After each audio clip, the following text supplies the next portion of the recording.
Hello, today we're starting a new campaign. But before that, I suppose I should say why I'm ending the Legend in the Mist campaign. So, it may have been apparent I was kind of having a bit of a hard time with Legend in the Mist. It's not that I dislike the system or the setting or anything. It's really just that I'm a very high prep GM normally. Like when I'm running a session for like my actual group, I like to have the adventure kind of planned out beforehand. And so doing the whole thing based off prompts, I've learned, is quite difficult for me. I'd want something that's a little bit more, got some more guidance, helps you generate things just a little bit more. And so that's why I've decided to change campaigns. I do like Legend in the Mist, and I might come back to it at some point, but for now at least, I just wasn't having a good time, and I don't think it was leading to good streams. So, what we are starting is this monstrous thing. So, Pirates of Drinax, it's a campaign for Traveller, Mongoose 2nd edition, and I have to thank Mongoose for allowing me to use the Pirates of Drinax soundtrack as the intro music to this stream. And it will be continued to be used for these Friday streams while we're playing. So Traveller is one of my favourite RPGs. I've run a couple of Traveller campaigns before for my friends, and I've not actually run it for a few years now, so I was kind of getting the itch to do some more Traveller, but it's the same group of players, and we've got kind of other stuff we want to do, so I thought, why not give it a try for solo? It's a system I know pretty well, and I have run part of a Pirates of Drinax campaign before. It just kind of fizzled out, as things often do. So, I'm going to start in this stream. I'm going to go through like what like Traveller is, what Pirates of Drinax is, how things are going to work, and then we'll get on to character creation and maybe even do some actual space piracy if we have time at the end. Hopefully it's not just going to be me explaining things for 3 hours, but we'll see. There's a lot to get through. So, Traveller is one of the old RPGs. The first version was released in, I want to say 1977. Mongoose 2nd edition is much more recent, and it's the only version of Traveller I've played. So I'm not like some ancient Traveller fan. I got into it with the latest edition, and it's kind of I guess the premise of Traveller, or what Traveller usually feels like. Traveller usually feels kind of like Firefly. In fact, there's a rumor that Firefly was inspired by a Traveller campaign. Of course, that's never been confirmed, and people say the same thing about other sci-fi systems. But there's a rumor that Firefly was Traveller inspired, and it does kind of fit, because the typical Traveller campaign is you're a bunch of kind of middle-aged misfits with a rundown spaceship, and you're flying around making ends meet by buying and selling cargo, doing some less than 100% legal jobs, and generally operating in like the frontier of space and kind of the less civilized places, and it does feel very like Firefly-like in its typical style. So Pirates of Drinax is actually, let's switch over to this view, because I have a map. Actually, no, I have a physical map, which is even better. So let's just open this giant box set and get rid of a bunch of these things. So I have a very large map, and I will attempt to show some of it on camera, which, actually, now that I'm looking at this map as I'm unfolding it, this isn't going to work. It's a very big map. Let's see. Yeah, just trust me that there's a cool map. Let's switch over to a more practical view. So, Pirates of Drinax is set in the region of space called the Trojan Reach, and on this side over here we have the border of the Third Imperium, which is kind of a giant space empire. It's been around for just over 1,000 years at this point. It's the successor to two previous space empires. It's basically the human empire of space. It is ruled by an emperor who is very, very far away. And down here, this yellow thing, we have the edge of the Aslan Hierate. And the Aslan are one of the major alien races, and they don't really have like a centralized empire. Aslan space is ruled by many, many clans. Kind of think of them as like Klingons, but they're lion men. Have like a proud warrior culture. Yes, they have lots of clans. Each clan will own some planets, and kind of the collection of all these clans together is what's called the Aslan Hierate.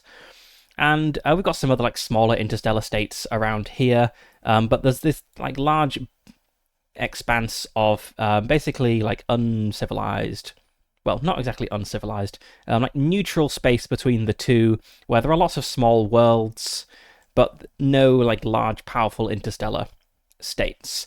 And there is, of course, a bustling trade route between the Third Imperium and the Aslan Hierate, which passes through like these worlds along here. Now, Traveller uses a kind of necessary simplification of space travel in that space is presented as a flat plane, which is of course not true, but space is 2D in Traveller, and we map it with a hex map, and each hex is 1 parsec. So if we look at, say, Drinax here, which you may think is significant given the name of the campaign, Drinax here is 1 parsec away from Pawn, it is 2 parsecs away from Hilfa, it is also 2 parsecs away from Kateroa, with a gap of empty space between the two.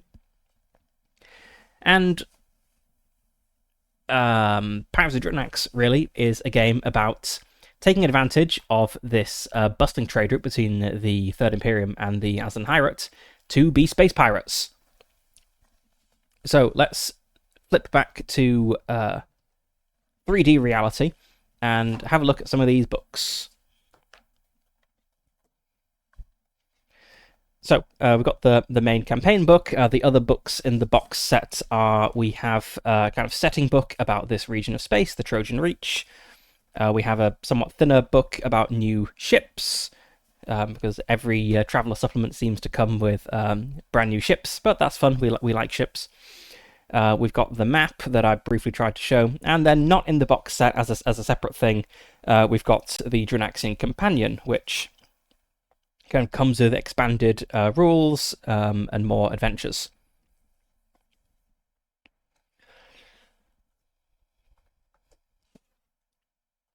Get these out of the way. So I should start with what is Drinax? Why is this like small world that's not part of any of the surrounding major states the center of a whole campaign? Why does it have this cool crest here? Very like rich red looking book. Well, you see, Drinax back in the day used to be much more important. It was the center of an interstellar state that encompassed a fair few worlds. Drinax, however, the interstellar state of Drinax was just a pale shadow of a larger interstellar state which came before, the Empire of Sindel. The Sindalian Empire fell due to massive civil war and internal strife, and Drinax was the kind of successor state that held onto a fragment of the empire. And they held onto their power for a really long time. But 200 years ago, they made a mistake. So the world around the Empire of Drinax hadn't been still. The Third Imperium was gradually encroaching from... let's get my space directions right. Was encroaching from... which direction is this? It's Corewood. That's kind of the north. Yes, the Third Imperium was kind of encroaching from the Corewood trailing direction. So Corewood is towards the galactic core, Rimwood is towards the galactic rim, Spinwood is in the direction the galaxy is spinning, and trailing is in the opposite direction. So the Third Imperium was kind of encroaching from Corewood trailing, and the Aslan Hierate from Spinwood Rimwood.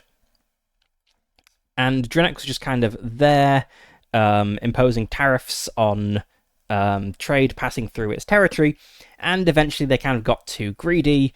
They asked for too much money. They were just too much of a nuisance, and a powerful Aslan clan just decided to smash them.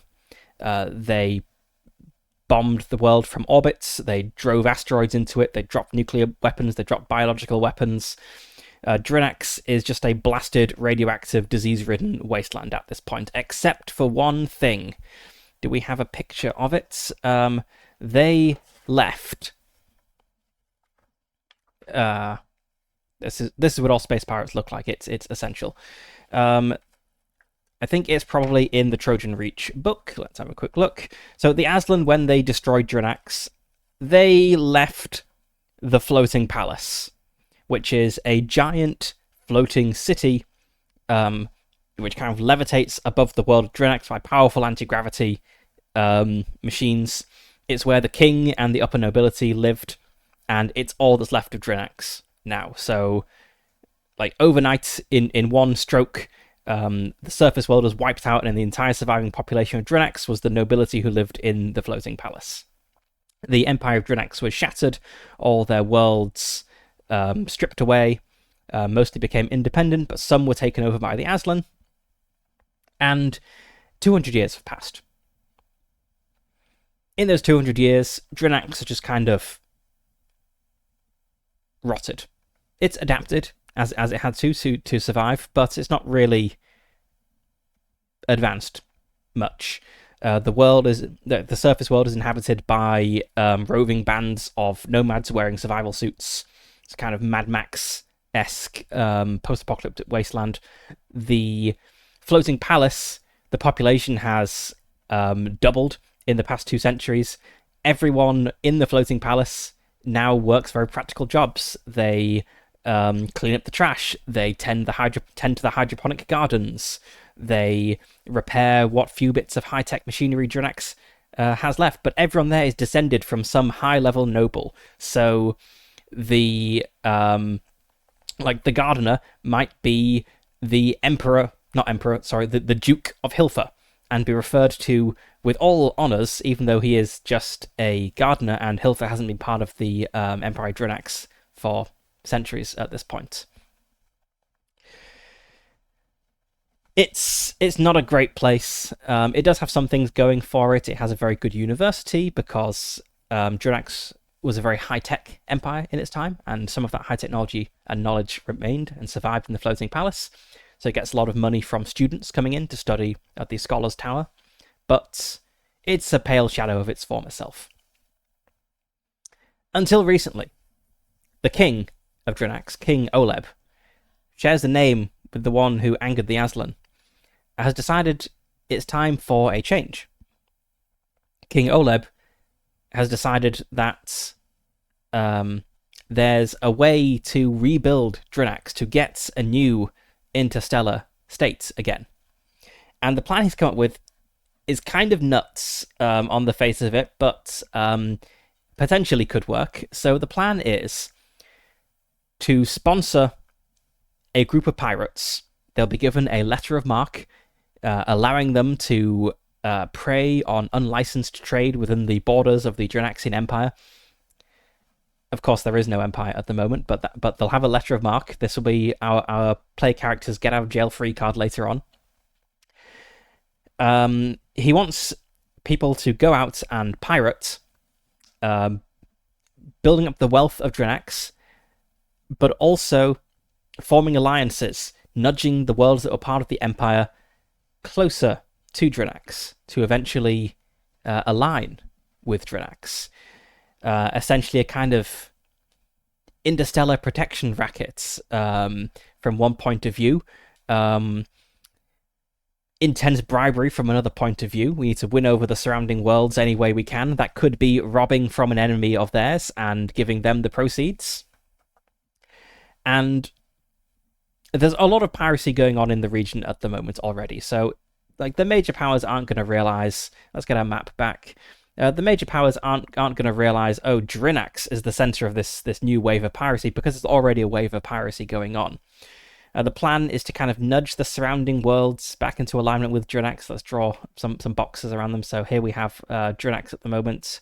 This is our empire. Let's kind of persuade Asim to join Acid might already have joined, actually. I can't remember.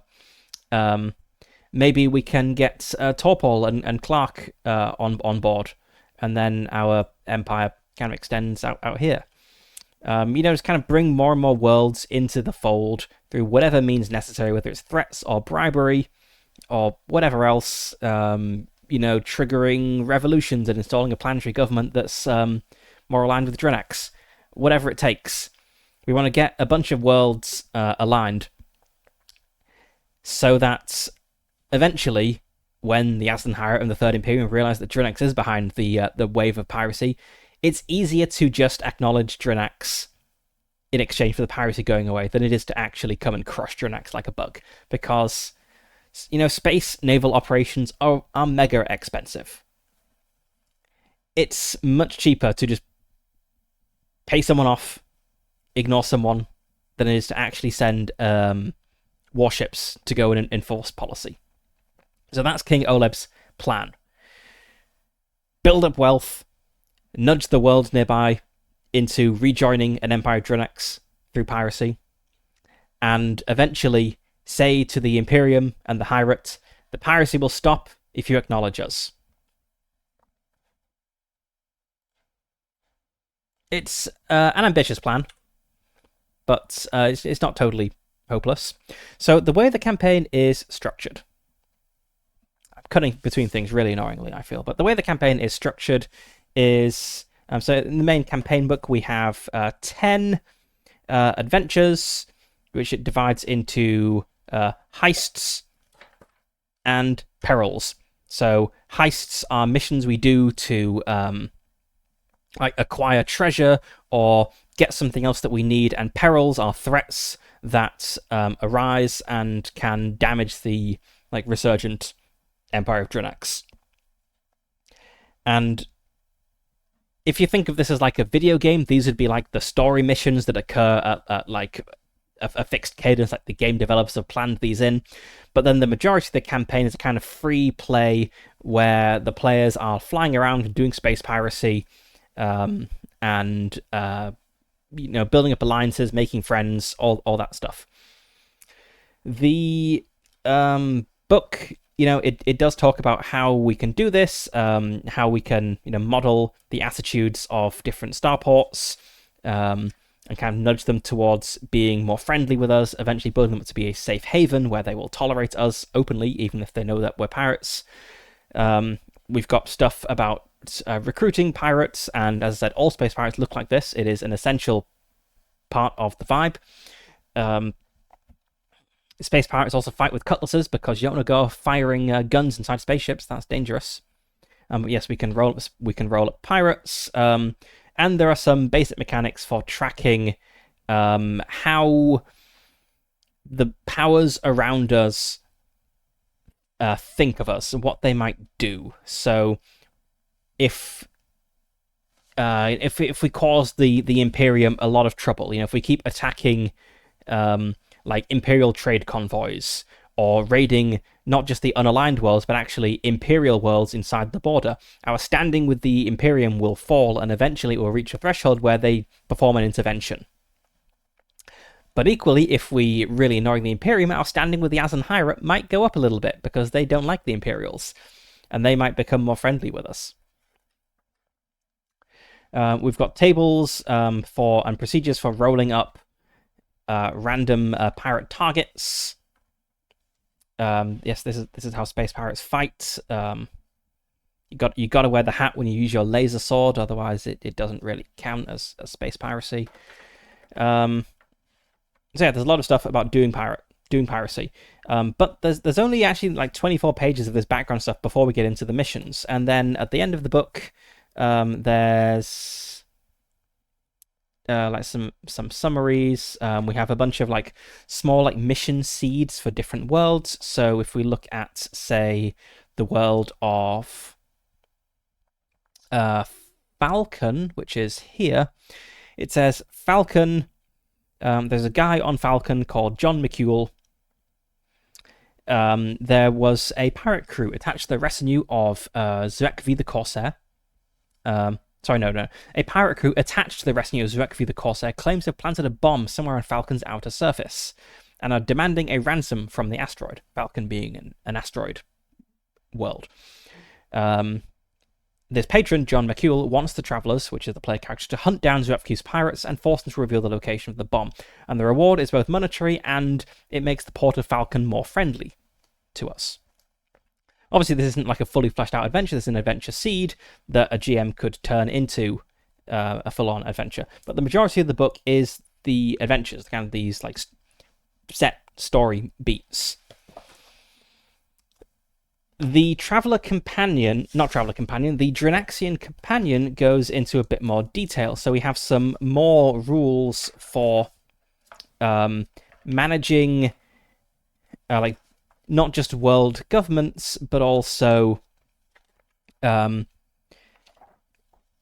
working with NPCs, NPC assets, powerful NPCs who might be able to do things for us. Or, well, it could be a powerful NPC. It could also just be a guy who works in like a Starport's customs office who's willing to pass us information. That could be an asset as well.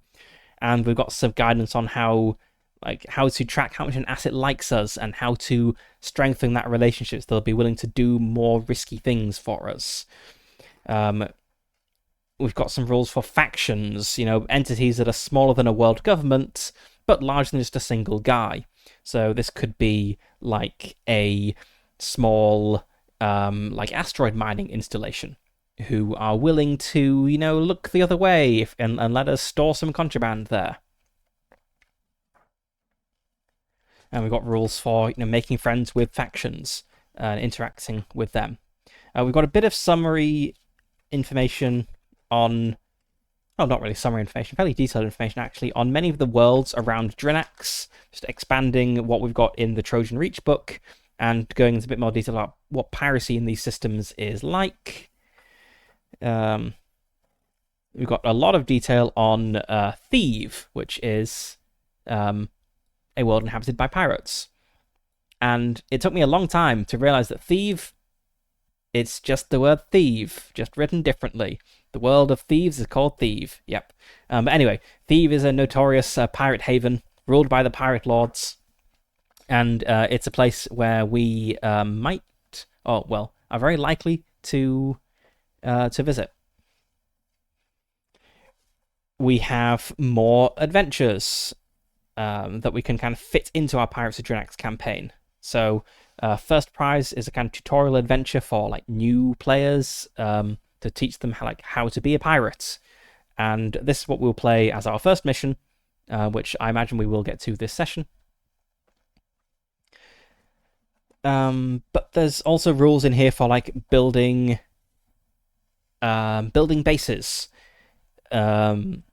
stealing ships, like ripping all these security systems out of spaceships and installing replacements.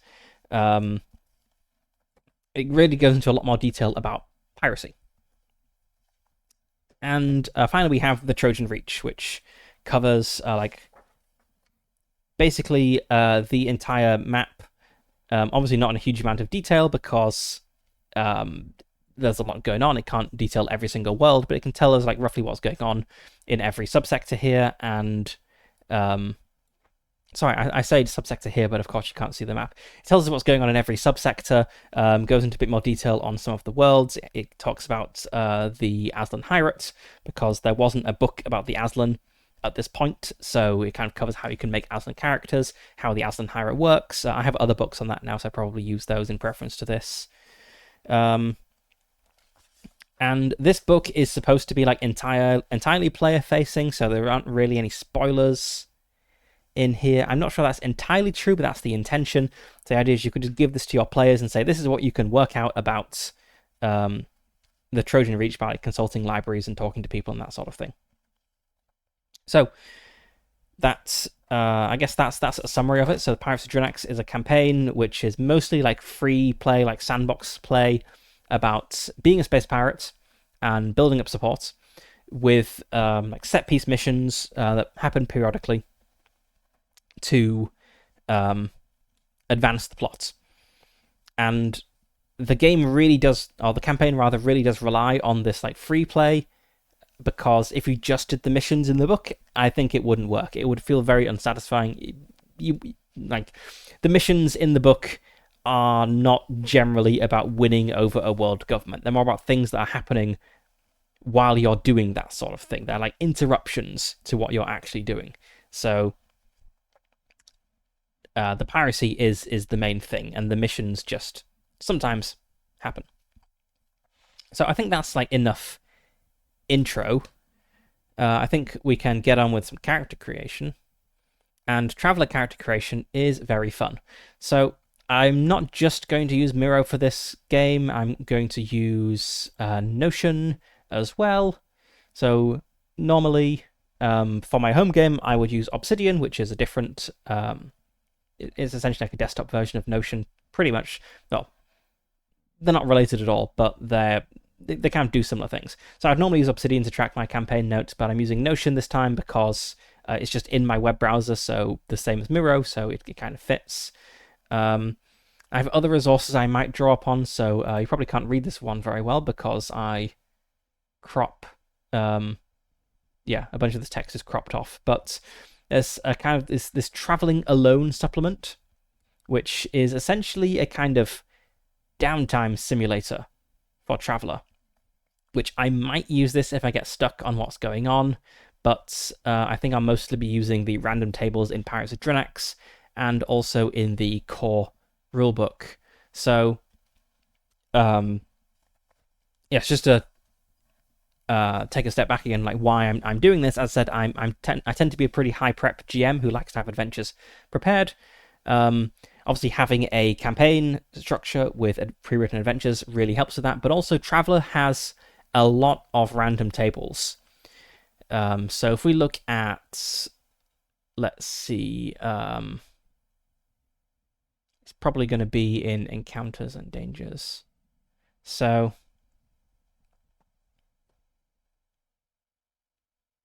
I want to find, there is a table of space encounters somewhere. But yes, we've got tables to roll up like random people and their like what they do and what quirks they have. Can roll up opposition, missions, encounters in different sorts of places. That's just for the core rulebook. We have in Pirates of Drinax, we have like random pirates, we have random piracy targets. There's a lot of randomization in Traveler, so you can kind of run a Traveler game basically entirely off the random tables if you want to. Like the kind of simplest possible Traveler game would be that the players have a colossal mortgage on their spaceship, because this is a game about being a middle-aged guy with a mortgage. So the players have a colossal mortgage on their spaceship, and they need to make a lot of money. How do they do that? Well, they need to travel around carrying cargo and passengers. Finding cargo will lead to random encounters.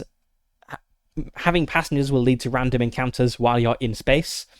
Traveling between systems will lead to random encounters, like when on your flight out and on your flight in. Being on a starport will lead to random encounters. You can just kind of run Traveler as like a random encounter game, and it pretty much works. So I think that will help. Now, what I'm thinking for character creation here is there are some, like, in the Trojan Reach book, it suggests that any character who is connected, who could plausibly be connected with Drinax at all, works. When I ran this for my players some years ago, no one was from Drinax. In fact, we started our campaign over in, I can't remember where exactly, but somewhere in the Third Imperium, and they kind of made their way over to Drinax eventually, and then I sprung Pirates of Drinax on them, which is probably why it fizzled out. Actually, they didn't buy into a pirate game from the beginning. You should talk to your players rather than massively changing the campaign premise on them. Anyway, so it works with characters who aren't from Drinax, who don't really have any connection to Drinax, as long as they could be there in some way. It suggests they don't even have to be human characters. I think I want to have 2 player characters, because just having one would be pretty tough. And I want one of my characters to be a noble from Drinax, which is basically anyone from Drinax, because they are all nobles at this point. the entire non-noble population of the world was killed off. So a noble from Drinax, and I think I want to have a Varga.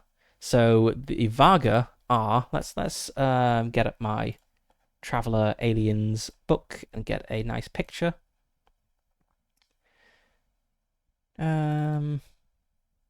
Aliens of Chartered Space, Volume 1. Here we go. So this is a Varga, the kind of wolf guy in front. If we... Here we go. So yes, these are Varga. They're kind of wolf people. They come from way up off this map, way off to Corwood. It's like this map here is a whole sector. It is very big when you consider one of these hexes is a parsec across. The Varga are like 2 whole sectors upwards. They're from way away, but they travel around a lot, and I think there's a pretty good chance that a Varga who is from somewhere in the Trojan Reach, so he's not like traveled all the way from the Varga homeworlds. He was like born and raised here. Has ended up on Drinax. We'll work out how exactly he's ended up on Drinax in character creation. And I think this works because, or I think this is good because the Varga are famously pirates. Being a pirate is one of the main occupations for a Varga. And so I think a Varga, who may actually have no connection to piracy whatsoever, arriving on Drinax for whatever reason, is maybe enough inspiration for King Oleb, the king of Drinax, to decide on his harebrained piracy scheme. So our 2 characters are going to be a human noble from Drinax and a Varga from elsewhere who has kind of arrived in Drinax. So Traveler character creation is very involved, I think is the best word for it. It's there's a lot to it. It takes a long time, but it leads to really interesting characters, because what we're going to do is we're going to simulate the life of a character in 4-year chunks up until we decide that we are done and this person is built. So let's have a look. Do we have anything special for creating like for early life of Drinax characters? Okay, so we have some modifications for their characteristics and some suggested careers and a new table of life events, but otherwise it is the same as regular human character creation. So let's turn to Traveler creation. And let's start a new page. We will come up with a name. We'll come up with a proper name for this guy at some point. For now, he can be John Traveler. And let's expand this to be a full page. Okay, so we have somewhere a convenient flowchart. Here we go. Okay, so let's start creating John Traveler. So first we roll for characteristics. And our characteristics are strength, dexterity, endurance, intellect, education, and social standing. And we will get some modifiers to these from our background. But first, let's roll them and see what we get. So Traveler kind of has the same like slight annoyance as D&D, where we roll these characteristics and then that gives us modifiers, and the modifiers are usually what we care about. Fortunately, in Notion, I've added formulas to compute the modifiers from the stats. However, the stats aren't totally useless like they are in D&D, because in Traveler, when you take damage from your stats. First from your endurance and then from your dexterity and strength when your endurance is exhausted. So actually, combat in Traveler is a death spiral, as you will get physically weaker as you take damage, which some people don't like, but I think is pretty fun. Traveler is definitely a much more like grounded system. So let's roll these. Let's see, do we roll them in order? In any order you want. So let's just roll some dice and then we'll work out where you want to put these. So we have a 6. Ooh, 12. 2. Oh my god. Is there an optional rule for rerolling awful characteristics? I think there might be.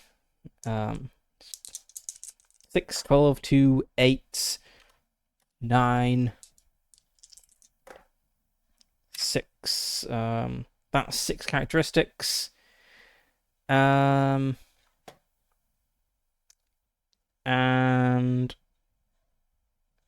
there's nothing specifically said there about rerolling awful characteristics.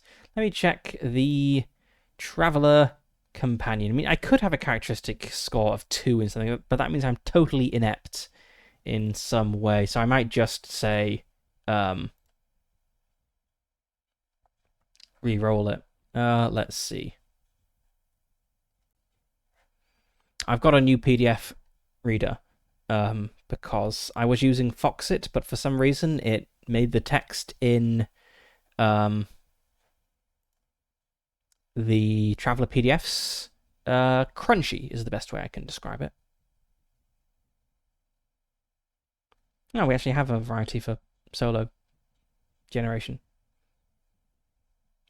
Anyway, yeah, I'm just gonna say I can re-roll that too because that's truly awful, and I'm the GM, so I can do that. There we go, 10. That is much better than 2.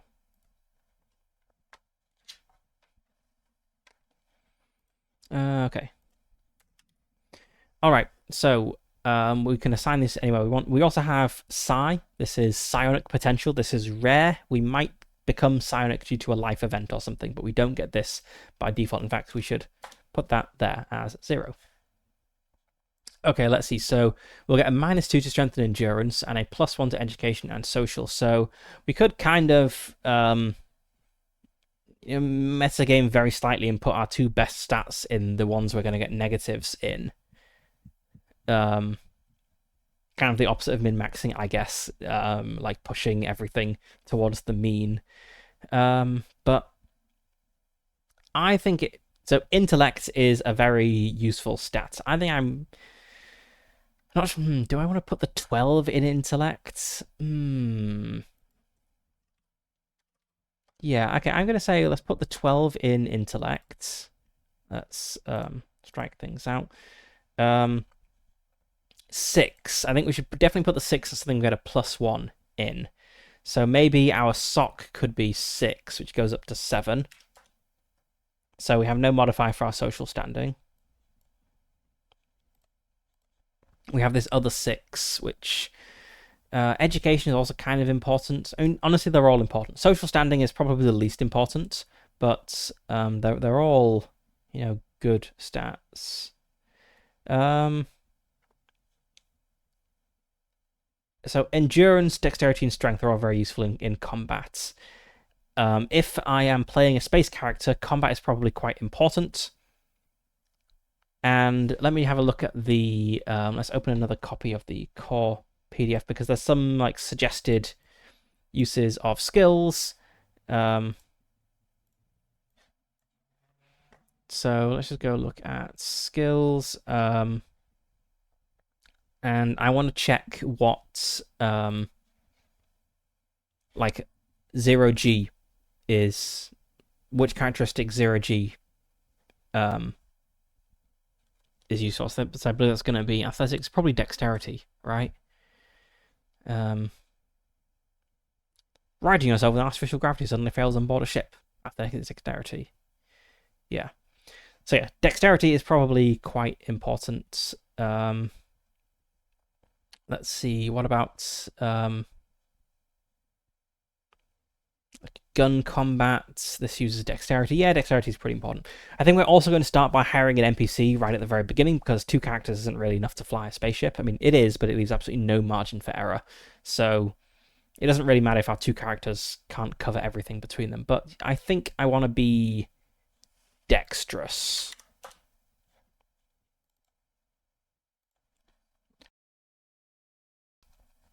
We didn't get a modifier to Dex, did we? No, strength, endurance, education, and social. I think I'm going to put the 9 in endurance. That comes down to 8. Sorry, no. Sorry, yes, it does go down. And then we have a 8 and a 6 to use. We have strength and education. Strength, we're going to get a -1 in. So if we put the 6 now, we'd have a 5, which gives us a -1 modifier. If we put the 8 in, we'd get a 7, which is a 0 modifier. Yeah, it's a bit metagamey, but I feel not having a negative modifier is... But then again, for education, we get a +1, so that bumps us up to 7 education.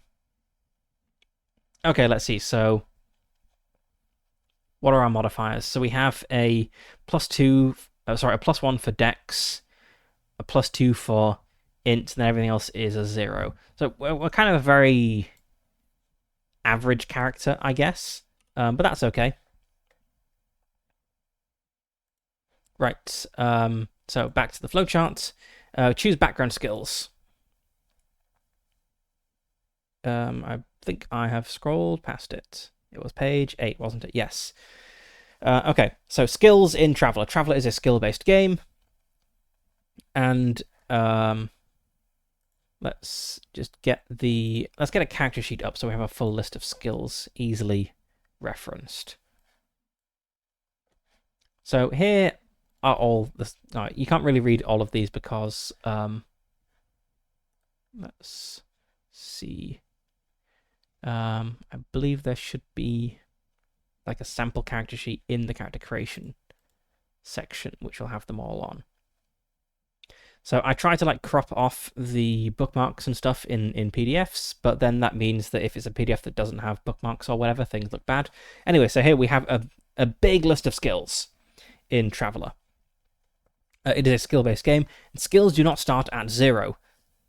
There's a difference between not having a skill at all and having 0 in a skill. If you don't have a skill at all, you will roll at a massive penalty if you try to use it. If you have a 0 in it, you just have a 0 in it. So what we do now is we pick... so we take our education modifier, which is 0, add 3 to that, and that is how many skills we get for free just in our background at level 0. So these are skills that we do not have any penalty in. And... our education modifier is only 0, so we only get 3 skills. I think... so if we have an intelligent and dexterous guy, he is maybe... maybe on like the piloting. Well, we don't really get pilots at the moment. Let's see. So what is generally useful here? Admin is quite useful. It's like dealing with bureaucracy and paperwork and stuff. That could be useful in, like say we're selling some ill-gotten gains and we don't quite have the right paperwork for how we came by this. Admin could possibly like let us get our way around that. So admin 0 could be useful. I think vac suit. This is, spacesuits, and it's very, very important skill to have for a spacer, I feel. And then what else do we want? So animals, probably not very useful. Art, probably not very useful either. Athletics, yeah. Okay, so we'll have admin, athletics, and vac suit as our background skills. Then we decide, do we want to do pre-career education?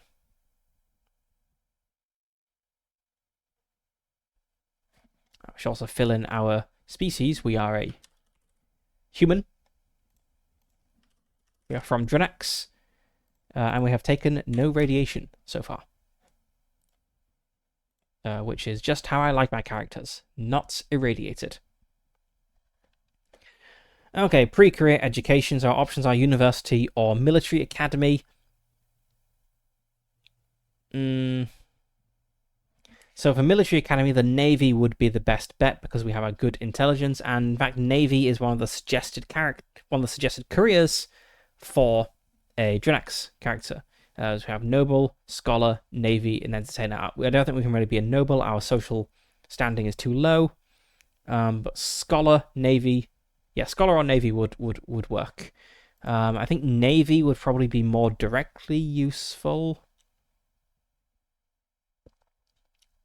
So let's see. I've never actually had a character go through military academy before. It's always been university's always been the obvious choice. But let's see. So university, you need to roll education. We've only got like 50-50 odds of that because our education is pretty standard. We don't get a bonus because our social standing is not good enough. So university gives you a level 0 and a level 1 skill from this list. It increases your education by 1, so we'd go up to 8 education, which is not enough to provide as a +1 modifier. And then we roll intelligence, which we're very successful, we're very good at, to see if we successfully graduate. And if we do, we get to improve our skills even more, increase our education by an additional +2. So our education would go up by 3, so we'd have 10 education, which is a +1. And it will give us a bonus to get into the Navy. Okay. If we go to military academy, it's an intelligence test to get in. So we're more likely to get in. Actually, it's intelligence at 9+, whereas university's education at 7+. We've got a +2 there. It's still 50-50 to get into the military academy. Okay. We get all of the Navy skills at level 0. So we get more skills out of this. And graduation is slightly harder.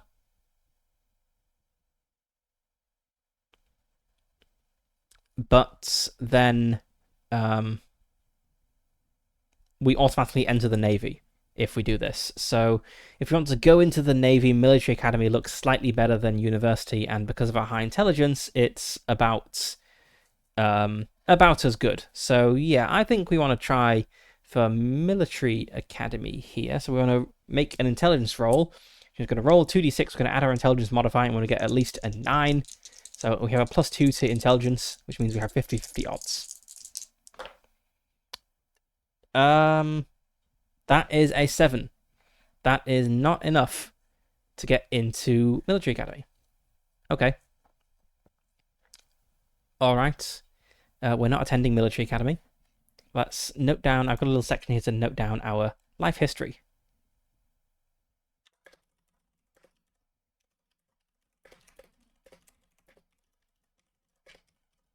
We failed to get into military academy. Now we have to decide what to do instead. So we have to choose a career and roll to see if we get in. So we could just try to enter the Navy regardless. So here is our list of careers and what we need to roll to qualify. So we could become an agent, which is kind of law enforcement, or intelligence, or corporate stuff, which needs an intelligence roll of 6+. Pretty likely to get into that. We could get into the army. I feel army is not great because army is very like endurance and strength based, which we're kind of okay at, but well, we're average at. We could become a citizen, so like a corporate wage slave, or possibly even a colonist. That could possibly fit actually, because if we look at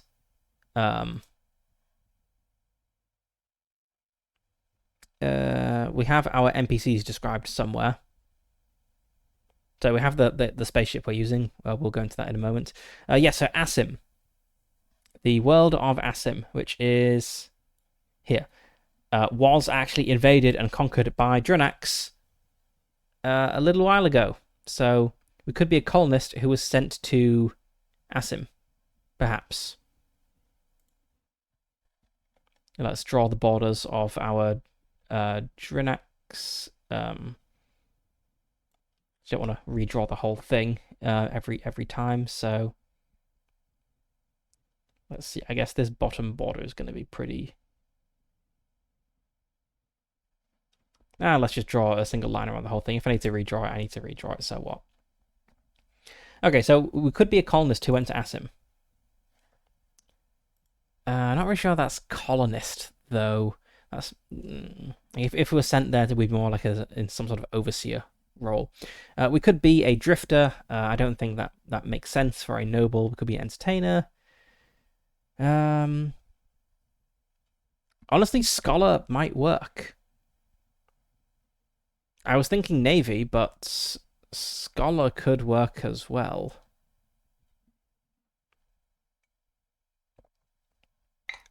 Or possibly a scout. Scout is intelligence-based, just like scholar.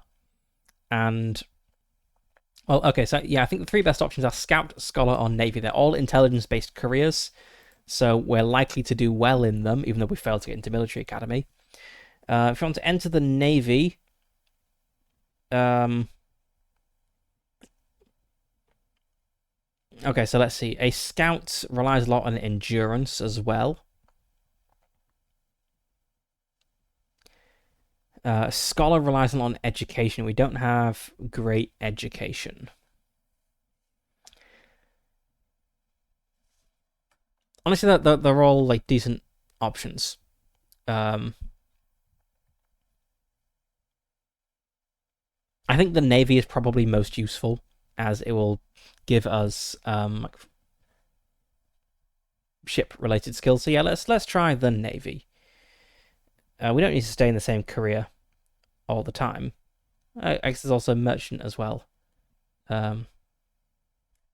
which also gives useful skills. I don't know. I think navy is most useful in this case. Let's go for the navy. So we have to make an intelligence roll and get at least 6. Again, we have a +2 to this. Yep, easy.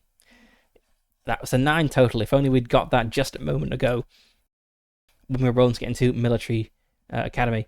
So we entered the navy. Actually, let's just yeah, we'll note down that we are yeah, we are not an officer, so we are. We'll just note down our rank for each term here. Actually, let's go back and have this open on the dice still kind of cuts it off. Could get rid of the dice, but then you can't see me rolling things. There we go. There we go. Now I'm in the way. Let's go over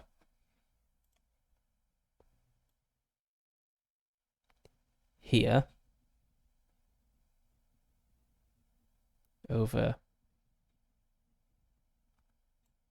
here. Looks like I'm a head emerging out of a goal there. Let's have some shoulders slightly visible. There we go. Okay.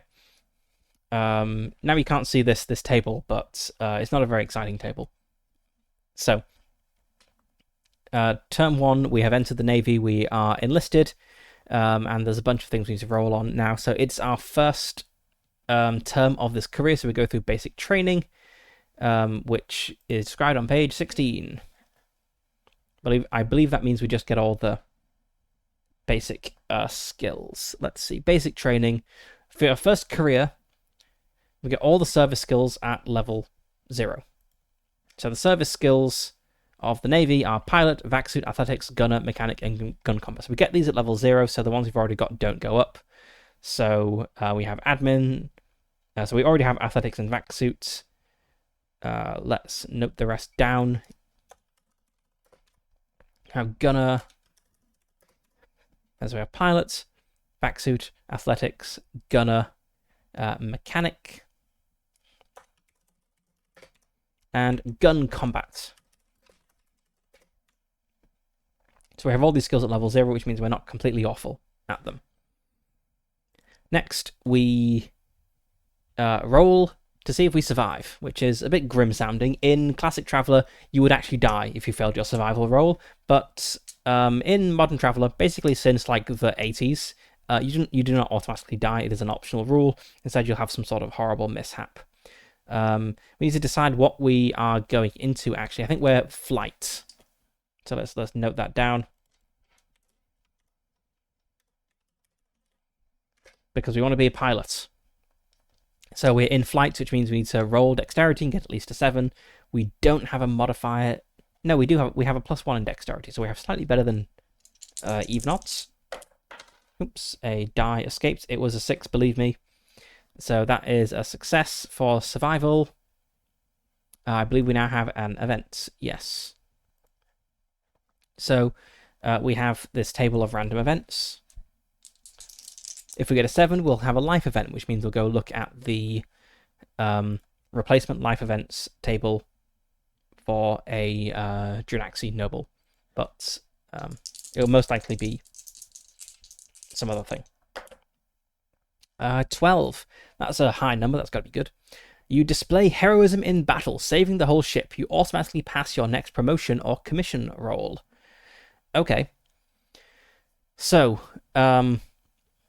the military careers, like Navy and Army and whatnot, have essentially 2 advancement tracks. There's the enlisted, which I currently am, where you have like kind of you get okay skills as you level up. You get okay benefits when you finish the career. And there's the officer track, where you get better skills, better benefits, and you get access to another table of skills that you can roll. And so I think commission makes the most sense.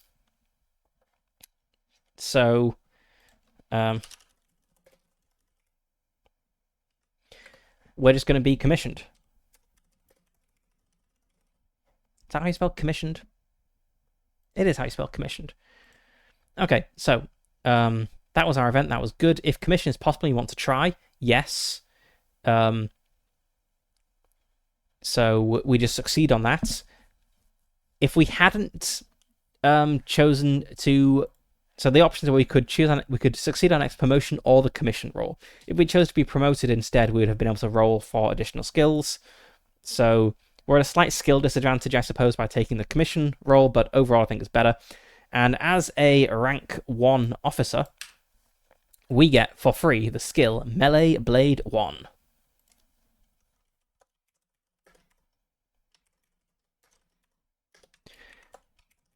Which means we also get melee at 0. So skills with specialisms like melee, if you get let's try that again. In a skill with a specialism like melee or electronics or whatever, the skill itself represents like a basic level of familiarity with that thing. So melee 0 means I'm kind of generally capable with any melee weapon. Like, not enough to get a bonus, but I'm not actively harming myself when I try it. You can only get level 1 and above in the specialisms. So if I'm using like a club, I would have a +0 to my roll. If I'm using a knife, I would have a +1 to my roll because I'm better with knives.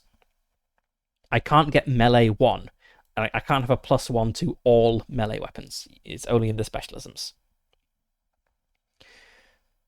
So we have got commissioned, which gave us a free skill, and we are going to continue Traveler creation. So time goes on. So we started at the tender young age of 18 and we failed to get into military academy, so we ran away to join the Navy.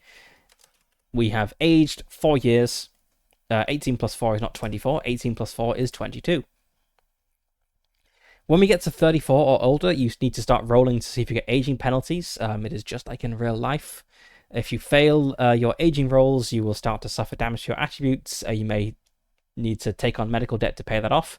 I think we won't be that old. We'll probably stop like late 20s, maybe 30 at most. Because we still need to be like in our physical prime if we're going to do piracy.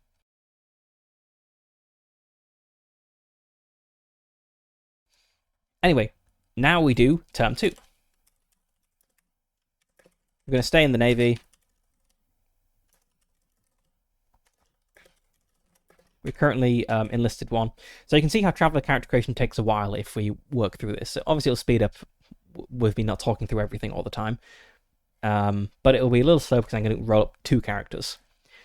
So we just go around in a loop again. So we are in the Navy already. We do not get our service skills. We instead pick one of these skill tables or skill lists rather, to roll on. And let's see. So our options are personal development, which is guaranteed to give us a +1 to one of our attributes. That could be useful.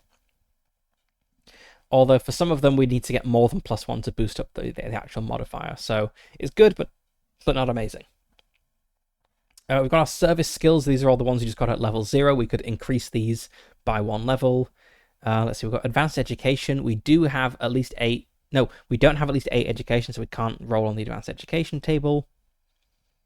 We are an officer, so we could roll for one of these. And we are a flight officer, so we could roll for one of these.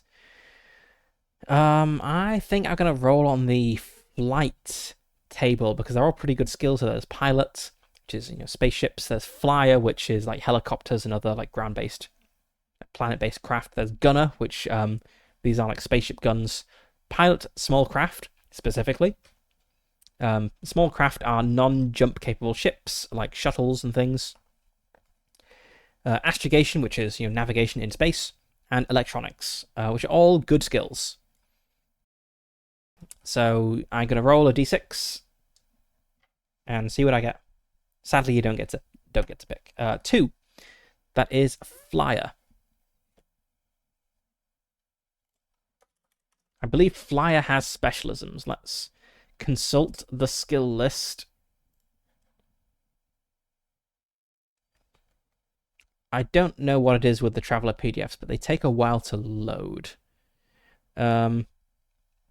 Okay, so flyer, we have to choose between airship, grav, ornithopter, rotor, and wing. I think probably grav vehicles are the most common. So we still have flyer 0. And we have flyer grav of 1. So we can muddle our way through a helicopter, but we're not particularly good at it. We can fly like gravity vehicles pretty well. So now we need to roll to see if we survive, which is a dex check. 7 plus 1, 8. We succeed, so we survive. Now we need to roll to see if we advance. So we skipped this last time because we got commissioned. But this is an education roll of 5+. Yes, we advance. So we are now an enlisted... No, we're not enlisted. We are an officer. We're now an officer 2. Hang on, I should have rolled for my event first. Okay, let's take this as the event roll, actually, then. Got the order wrong. Okay, 9 on the event table. You foil an attempted crime on board, such as mutiny, sabotage, smuggling, or conspiracy. Gain an enemy, but also gain a +2 modifier to your next advancement roll. Okay, enemy. We'll flesh out NPCs later, so we'll just note down that we have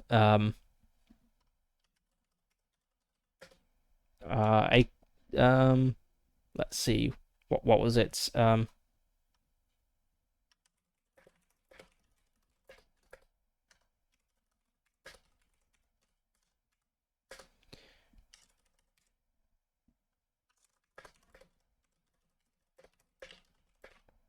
So an enemy from foiling a mutiny, sabotage, smuggling, or conspiracy in term 2. This is a little unfortunate, as this sounds like the sort of person who would be a useful ally, or contact at least, for a pirate. So having them as an enemy isn't great. We might encounter... In fact, I think we will encounter them in a pirate-related situation where their presence will be a hindrance to us. So we'll flesh them out later.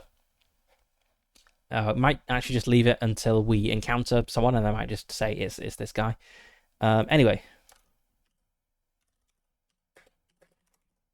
so we foiled a crime, and that means we're going to get a +2 to our advancement roll. And it's a good... Actually, no, we didn't need it. The +2 is edu 5+. Okay, we advanced. So we're now a flight officer 2. We get a free skill from this. So we're now a sub-lieutenant. We get leadership 1.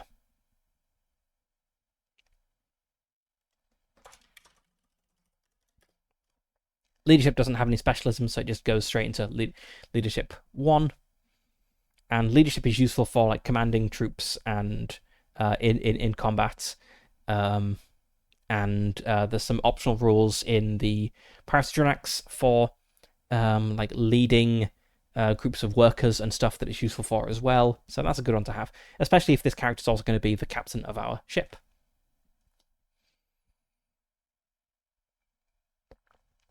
All right, we followed a crime. I think we're going to go around the loop again. So that was another 4 years. So we're now 26. We're now 26. We're a sub-lieutenant in the Space Navy, and life is going well.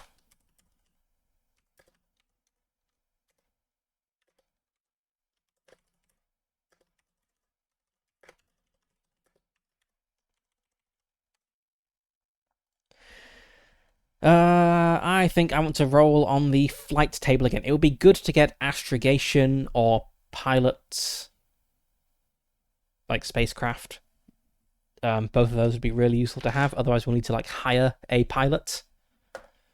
5. Astrogation. Perfect. So I can be the astrogator. Astrogation similarly doesn't have any specialisms. I'm adding everything to my dictionary because I don't like the red squiggly lines. And for some reason, when I turn off my spell check in Firefox, it just comes back as soon as I reload the page, which is quite annoying. Anyway, that's our... Oh, hang on. We got promoted, which gave us leadership 1 as a free skill, but being promoted also lets you roll on a table, so let's do that.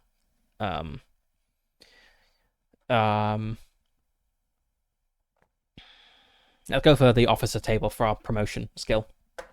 3. Pilot.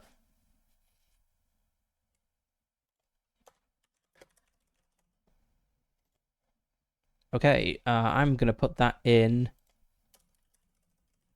pilot spacecraft.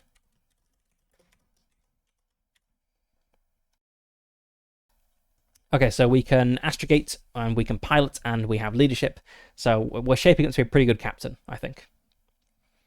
Anyway, term 3, so we have rolled for a skill. Now we need to roll to see if we survive. Oops. This is Dex 7+. Yep, that's easy. We survived, so now we roll for an event. 5. You are given advanced training in a specialist field. Roll Edu A+ to gain 1 level in a skill you already have. So we don't have a positive modifier in education, so slightly less than 50-50 odds for this. No, but we did it. Okay, advanced training. What did we get advanced training in? I think it... So, I think astrogation or pilot spacecraft are the obvious choices, but it actually might be worth bumping one of these things I've got 0 in. It's like Vac-Suit 1 could be handy as well. If, though my character isn't really like a Marine. So it's probably not going to be doing many especially complicated things in a Vac-Suit. So maybe Vac-Suit 0, just basic competency is fine. I don't think I really need to bump up gunner. Like, you can't, in a space combat situation, you can't be both the gunner and the pilot at the same time. So I'll probably hire a gunner at some point. Gun combat could be handy.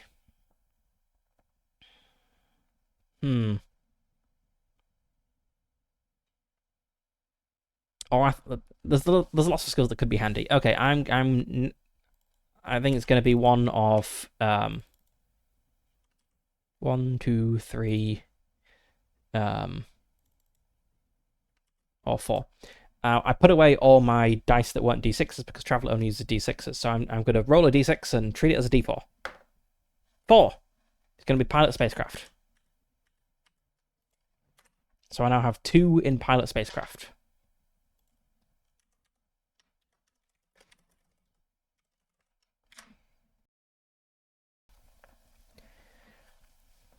The best pilot this side of the reach. And now I need to roll to see if I advance. which is an education 5+. Advancement in the Navy is really easy, it looks like, which is a little bit surprising given that, I don't know, we kind of associate Space Navy with like intelligence and, smarts. So it's surprising, I guess, that the roll to be promoted is so low. Although if I were in the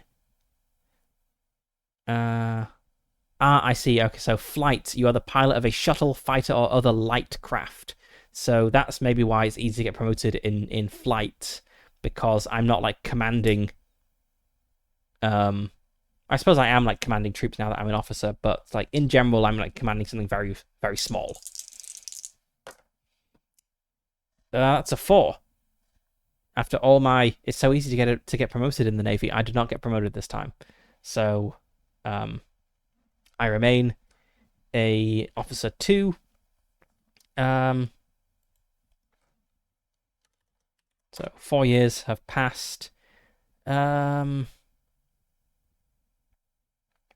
I think let's do one more term in the Navy. So I will start to suffer aging penalties after this term, but you have pretty good odds at 34. It's only if you really push your luck that aging starts to become a major problem. So yeah, let's go for another term in the Navy.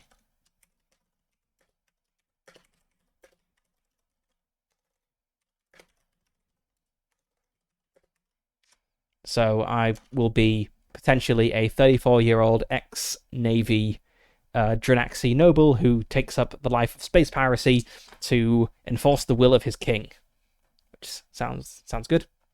Right. Let's roll on the. I'm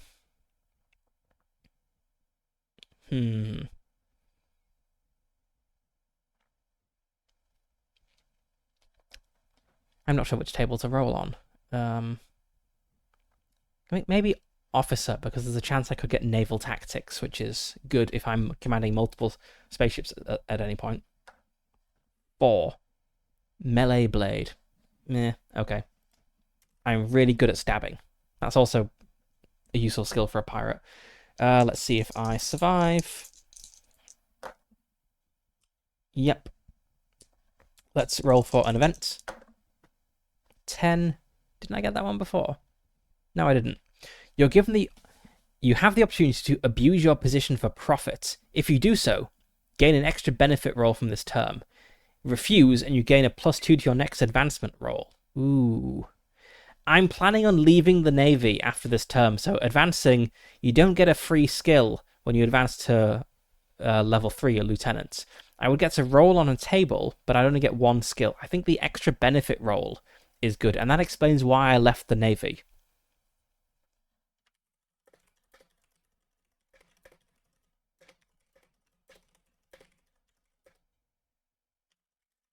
So I'm going to abuse my position for profit, and then I'll quit before anyone realizes that I did this. So that is +1 benefit roll, which is very nice. But I do still get to roll to see if I advance. Oops. 5. I do advance. So I leave the Navy as a flight officer 3, a lieutenant, and I'm gonna roll on the. Let's roll on the personal development table and get an improvement to a characteristic. 4. Int +1. I'm really smart. Not enough though to get another point in my intelligence modifier.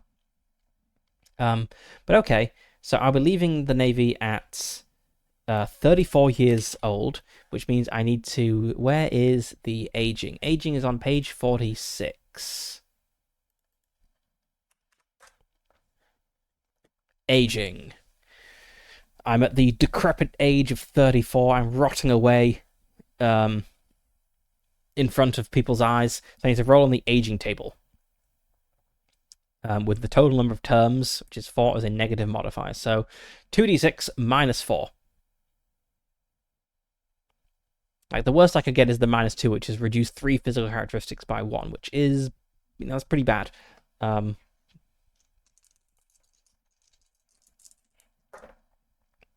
oh my god, I got the worst. Reduce 3 physical characteristics by 1. Okay, so I'm down to 6 strength, which is not enough to not enough to have a penalty. 9 and 7. Okay, so my modifiers didn't change, but I'm slightly more feeble because the physical characteristics, as I said earlier, they're used as your health in combat, pretty much. So I can take 3 less points of damage overall. I'm just a little bit less hardy.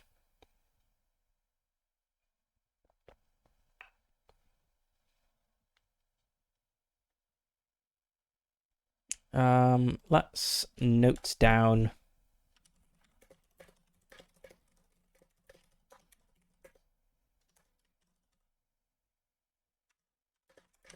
So I start to feel the effects of age and retire to Drinax. Okay, so I now roll for benefits. And yes, muster out. Page 44.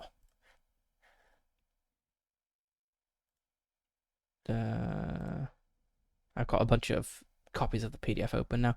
Okay, right, benefits. So I reached rank 3, which is good. So benefits, you get 1 benefit for every full term you served. So I'll get 4 benefit rolls, plus 2 because I reached rank 3. So that is 6 benefit rolls, plus 1 because I abused my position for profit. So 7 benefit rolls. And the Navy benefits are pretty good. You can only roll on the cash table 3 times. Yes. So, okay, 7 rolls. And of course, I have to declare up front whether it's going to be cash or benefits that I'm taking. I think I'm going to roll. I'm going to start by rolling on the cash table. I want to see how much money I build up. I might roll up to 3 times on the cash table, but if I, score big on my first roll, I maybe won't. Now, the reason this is a d6 table that goes up to 7 is because you can get a +1 on this table in some situations. I do not reach those situations, so I'm just I'm excluded from the top tier of results here, but still pretty good. So let's start by rolling for cash. 6. I promise this die isn't wasted. You've seen me roll bad with it. Okay, 50,000 credits. That's pretty good. That's a decent chunk of money. I think I'm gonna go for benefits now, and maybe based on my benefits, I might go for more cash later. A 1 for the benefit, a personal vehicle or a ship share. Ship shares are, as the name kind of implies, shares in a ship. So, in real life, we have shares in companies, which entitle you to a share of the profits if they pay dividends, and voting rights over what the company does. In Traveller, you can have ship shares, which you don't own a ship. You just have some portion of its ownership, and you can receive income from that ship as a pension. Now, in Pirates of Drinax, we have a ship that the king will supply us with called the Harrier. However, the Harrier, while being a fantastic ship, is 200 years old and in very poor repair. It's actually been drifting in the out system of Drinax, kind of being smacked by micrometeorites for the past 200 years, with dead crew on board who slowly rot away. And it's incredibly expensive to fix up the Harrier. It will start off in pretty poor condition. But we can use ship shares that we get in character creation to offset the worst of the damage. So I think ship shares are definitely good to take in Pirates of Drinax. And also why it's kind of bad to spring Pirates of Drinax on your players without them knowingly going into the campaign, because otherwise they'll probably spend their ship shares on other stuff already. So that's two benefits, two rolls rather. Let's roll for benefits again. 3 edu +1 or 2 ship share. Oh, if I got 1 point in education, would that give me a positive modifier? It wouldn't. Let's go for the 2 ship shares. In fact, let's just go look at the ship we've got right now. So, the Harrier. It's a pretty nice ship. I've already copied over all the details, but the downside, the defects it has, the problems. So, its operating costs are doubled. That's bad. Its HP, which of course stands for hull points, is halved. The maneuver drive, so the thing that moves it around through space, cuts out if you roll a double 1. It has a penalty on all jump-related checks. It has a missile rack, which doesn't work at all, and it's just ugly. It's damaged. So ship share, like these are bad problems. Especially the weakened hull and the doubled operating costs. They're really bad. So I think the ship shares make sense. So that was 3. Let's go for another benefit roll. 5. Membership of the Traveller's Aid Society. Which I can never really remember what that does. It's not the most exciting benefit, really. So the Traveller's Aid Society maintains hostels and facilities in all Class A and B starports in many parts of human space. I mean, there are some of those around here, not a huge number. Facilities are available at reasonable cost to members and their guests. And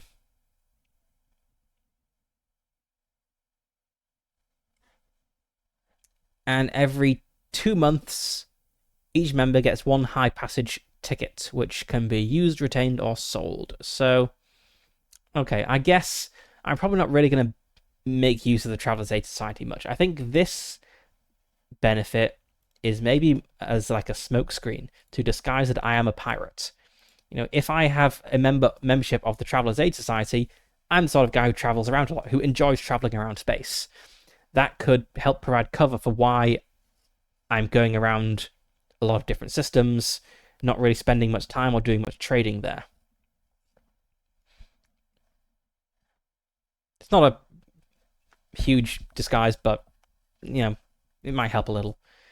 So that's 4 rolls. I have 3 more. Let's go for another benefit. 1, another ship share. Let's do a cash roll. 2, 5,000 credits. And then the last one, either cash or benefits, I'm not sure. I'm just gonna... Odds it's gonna be cash, evens it's gonna be benefits. Okay, that's gonna be benefits, so let's roll for the benefit. 4, a weapon. Okay, that's pretty good. I do have melee blade, but no actual weapon to use it with, so select any weapon with a limit of 1,000 credits and up to tech level 12. That's pretty weak, actually, but let's have a look. I think we want an anti-armor flail. No. Blade weapons. Okay, what was it? It was tech level 12 and 1,000 credits. That's very little.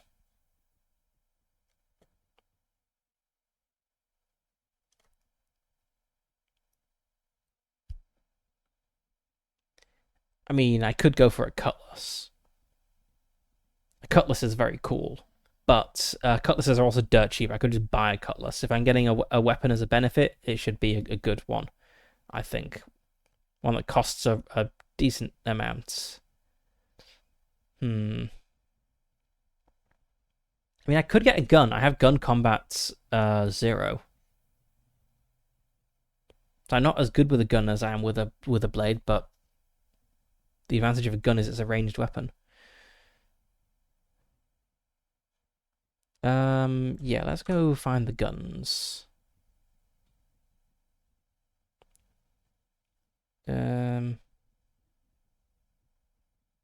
Where are guns?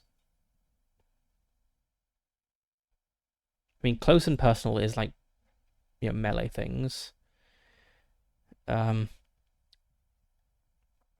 just scroll all the way through this. Okay, guns come under self-defense. I see.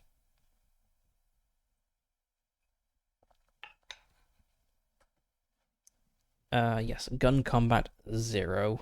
I think from memory, like a stunner is pretty good. Let's find the stunner here. Okay, stunner.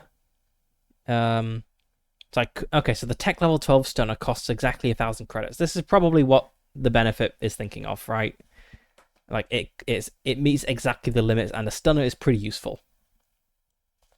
So okay, let's get a stunner.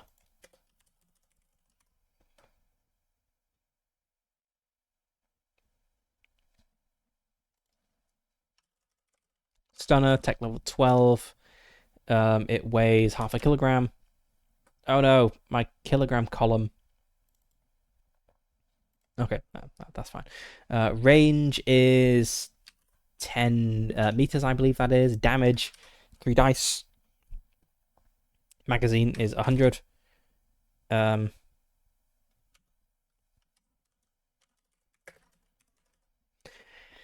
and it has the stun and 0G traits. So stun means it knocks someone out. It describes somewhere in here how long exactly that lasts. And 0G means you can use it in 0G without like any recoil or anything. Whereas if you try to like fire a pistol in 0G, you'd need to deal with the recoil, which could be a little tricky. So yes, a stunner. 1, 2, 3, 4, 5, 6, 7. That's everything. So I guess I'd not noted down anywhere to record money. So just put that up here. We have 55,000 credits. And we have what, 1, 2, 3, 4. 4 ship shares. We'll spend those in a moment. And a Traveler's Aid Society membership. Okay, have I missed anything in character creation? Ah, yes, the skill package. We will resolve that later.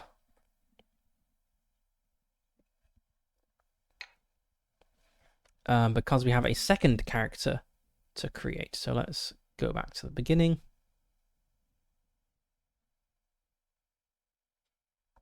Oh, we need to come up with a name. That's of vital importance. Let's see. Here we go. I'll just take this off the screen because you can't really read that. Anyway, I'm using the Villani tools, Pasuli's Villani tools, which includes a word generator. So the major like human like races, I guess, in the Traveller universe are the Villani, which come from the planet of Land, and the Solomani, which come from Earth.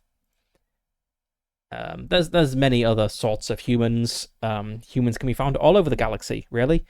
But the Villani and the Solomani are kind of the major ones. So let's generate a Villani style name. Let's go for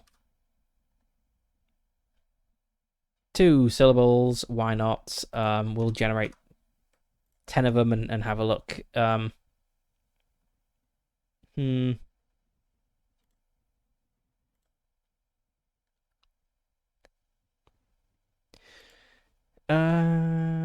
Okay, let's go for Shangush.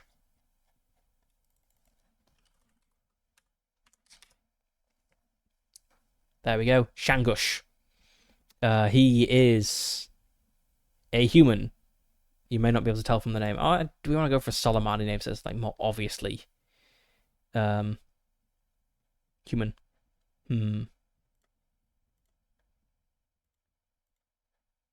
These names don't look great either.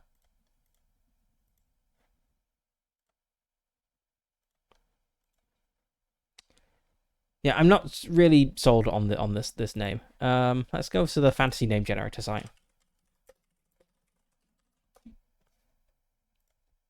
Surely they'll have like futuristic space human somewhere.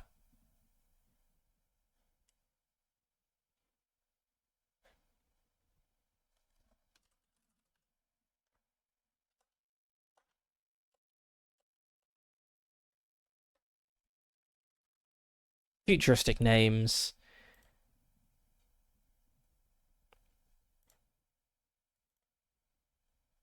I suppose we should determine this character's gender. Say odds, male, evens, female. Female. Okay, female futuristic name. Um,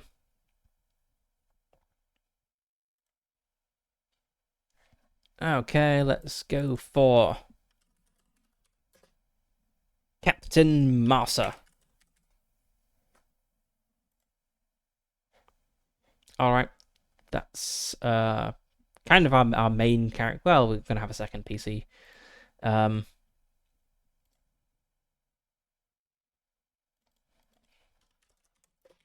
our second character is going to be a Varga.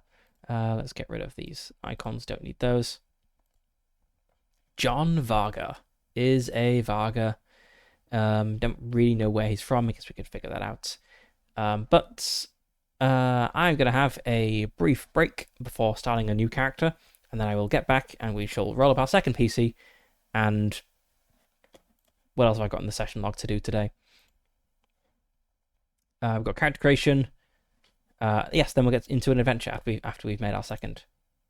Oh, I guess we'll want to hire an NPC first, but then we can get into the campaign and start an adventure. So I'll be back in a few minutes.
I'm back. I should have put the Pirates of Drinax soundtrack on while I was off. That would have been smart.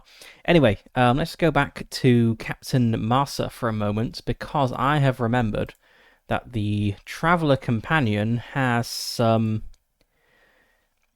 additional, I guess, yeah, additional optional rules to just flesh out allies, contacts, enemies, and rivals. So we can look at how much they hate us and how powerful they are, and these could be fun things to know. So we have affinity, enmity, power and influence. Yeah.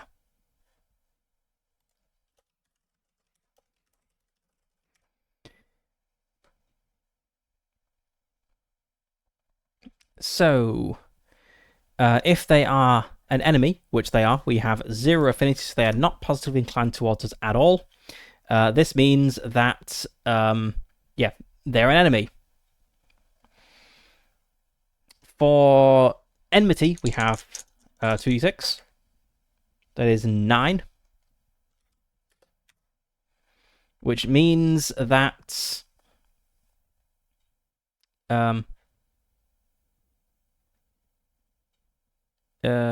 I see. We roll and then consult a table.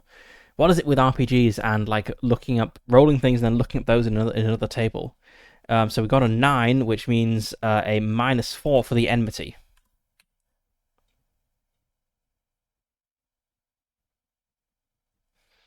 Which means hatred. They will do almost anything to get one over on us.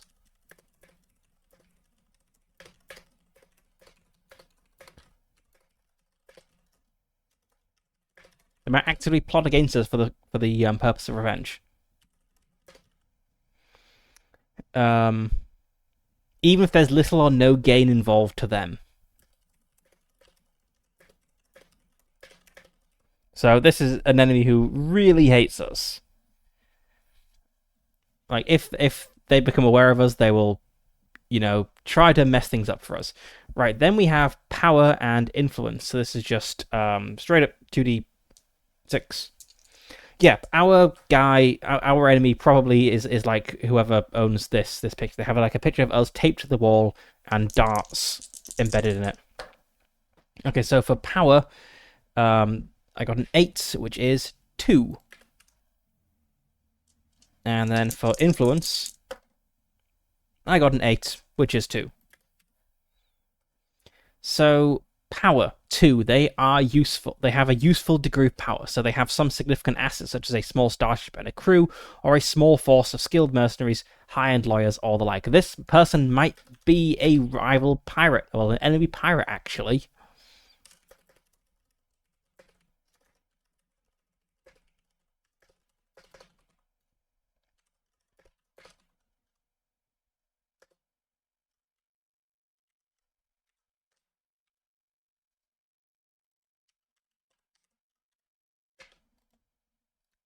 Why is starship not in my dictionary? Let's add that.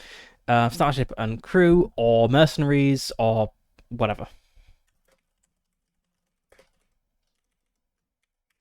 Okay, so they could be a threat if we're in their area of influence, but they only have some influence. So they have one or more minor local notables in their pocket and get them to act illegally or dangerously on the odd occasion. So some people owe them favors, but not like they can't really.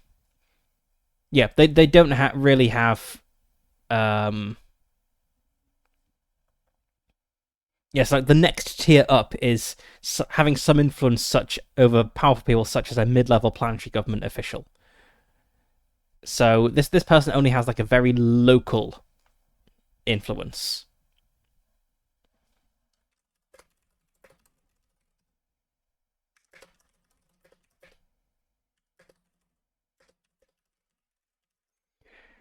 So they have some influence wherever they're based. So they could be a threat if we go to wherever they are. We might not know where they are, so we might only discover this by stumbling into them, and then they could make our lives troubling. That's okay. So I believe that's all of Captain Mars. And we have our ship shares, but we will spend them once we've rolled up John Varga, as John Varga may also have ship shares. So let's make a new character. So Varga have a slight modifier. Um,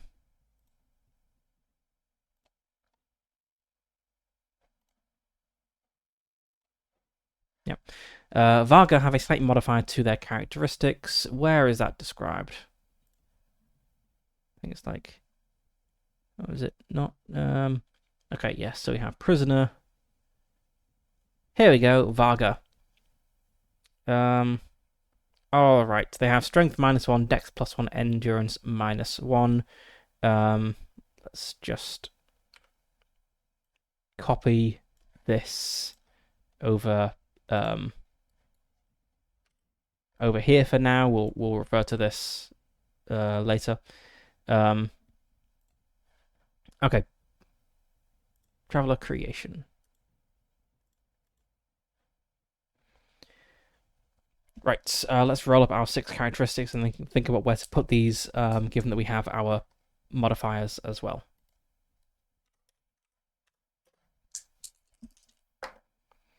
6, 7, 6, 7. Very average character so far. 6. Come on, please don't be a 7. 3. That's even worse. I preferred the 7. Okay, and we have a -1 to strength, +1 to dex, and a -1 to endurance. Okay, so this character is going to be kind of feeble. They're going to have no positive modifiers. Ah.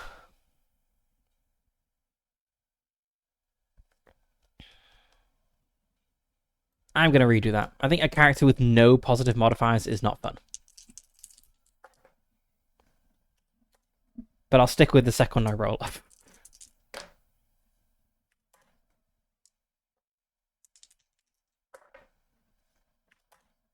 This is not doing any better.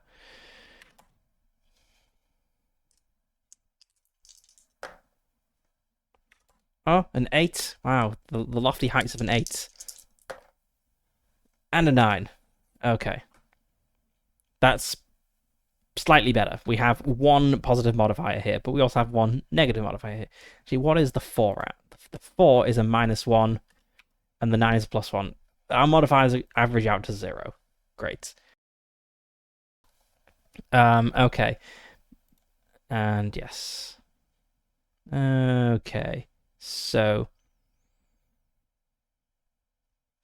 let's see, what should this character be? So we have Captain Massa, who is pretty good, generally speaking, good at astrogation, astrogation and piloting.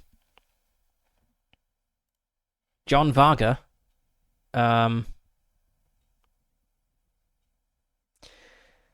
maybe maybe John Varga is more the like engineer type, or we could hire an engineer because he's not very good at it. Maybe John Varga is more. So just look at Pirates of Drinax. It has like suggested like pirate roles for like if like, when you like hire pirates and stuff. So hit the positions: pilot, navigator, engineer, medic, gunner, and marine. Let's see which of these don't we have covered. So we have pilot and navigator covered.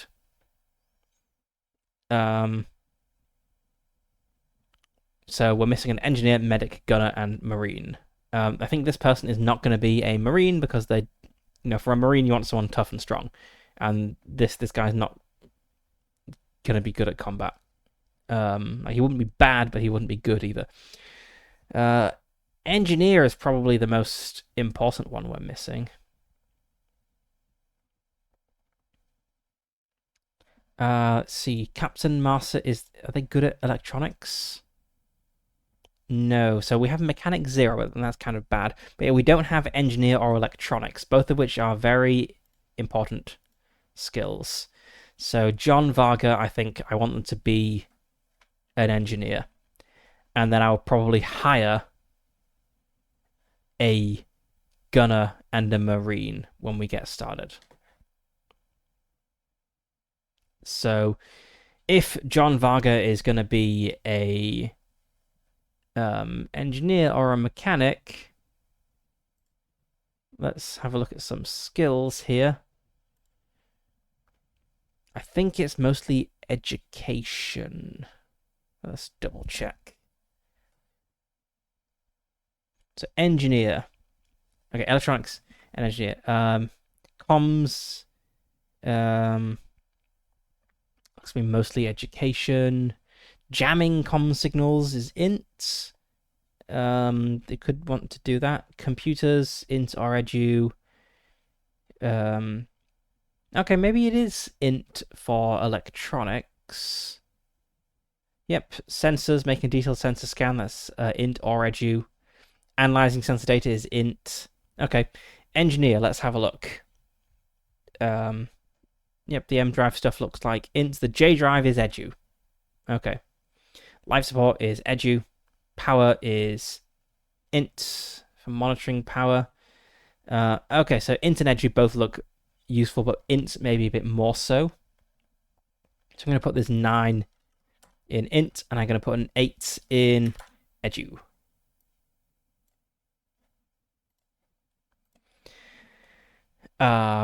So we have a +1 in dex, -1 in strength, -1 in endurance. I guess let's just note these down so I don't keep looking at them.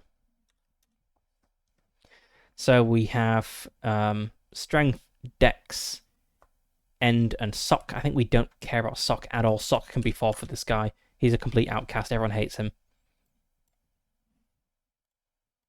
7, 7, 6. I think dex. If we could put the 6 in here, this would become a 7.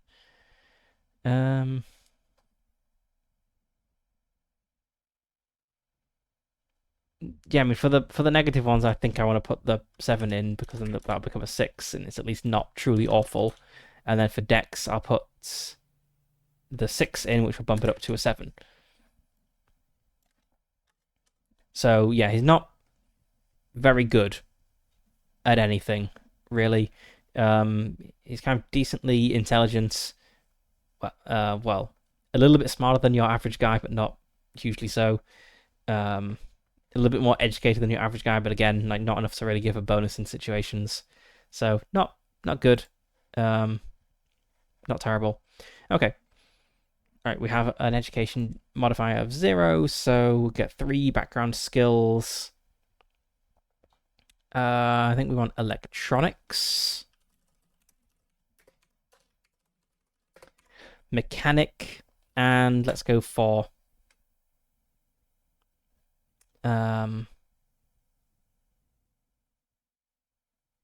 okay, we've got no one who's good at Streetwise.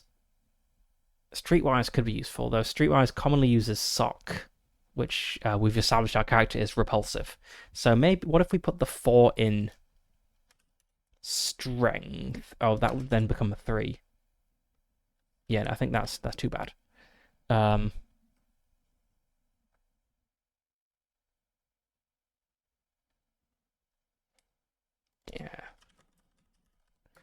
Let's go for Streetwise.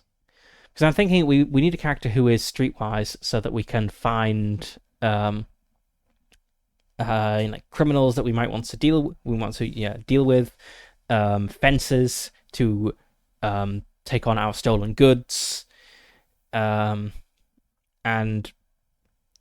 not having Streetwise would make that tough. So I think we do want to have Streetwise, and a -1 from sock is, I mean, depending on the situation, we might not even need to roll sock. I guess we should put the psi as 0 there, and yeah, we did that here. So yes, electronics, mechanic, and streetwise, and I want to pick up engineer through our career. So this character, um, are they going to go to university? Probably not. I mean, they could try to get into university. It doesn't hurt to try to get in.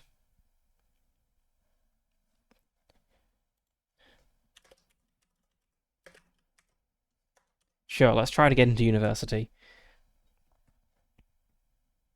So we don't have any education. 7. We made it into university.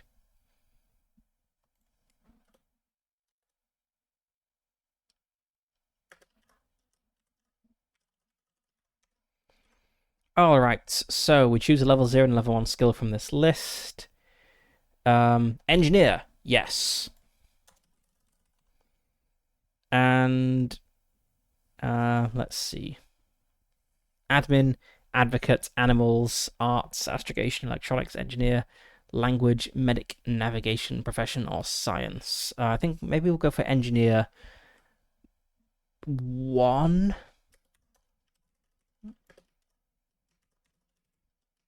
I think you really do need someone who can manipulate a jump drive, so I'll go for engineer J drive 1. He specialised in that in university. His education goes up by 1. Now gives him a +1 modifier in that. And then for graduation, I need to make an intelligence roll at 7+. I have a +1, so nope, I failed to graduate. Oh, I think I should also actually roll a life event. Yeah. Okay, we'll interpret that as my life event roll, actually. So that was a 4. A supposedly harmless prank goes wrong and someone gets hurt, physically or emotionally. Roll SOC 8+. If you succeed, gain a rival. If you fail, gain an enemy. If you roll 2, you are a prisoner in the next term. Okay. I'm gonna fail this. Okay, I failed. So,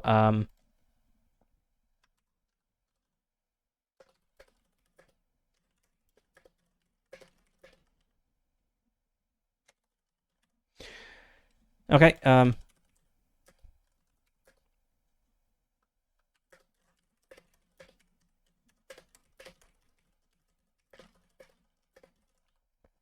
so someone gets hurt physically or emotionally. I think physically hurt is more interesting. So Captain Master already has an enemy who just holds a grudge against them, because they caught a criminal. I think let's put in my age. I think having someone who is actually injured could be interesting. Got like a guy who has like a prosthetic like metal claw hand, who really hates us and wants to get revenge. Let's quickly flesh out this stuff. So affinity, enmity, power, and influence.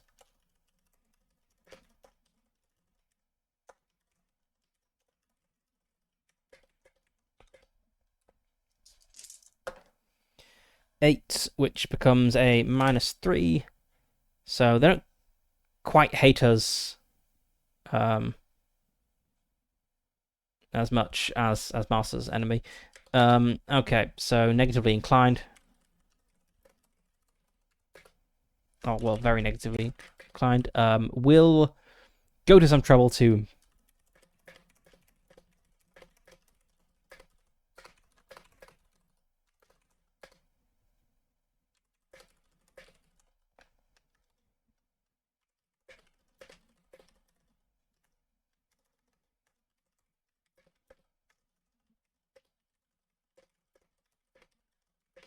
So they are very negatively inclined towards us. They will go to some trouble to impede us just out of spite, and they think we deserve whatever bad thing happens to us. Let's see, power. 9. That's 3 on the power. And influence. That's a 9 as well.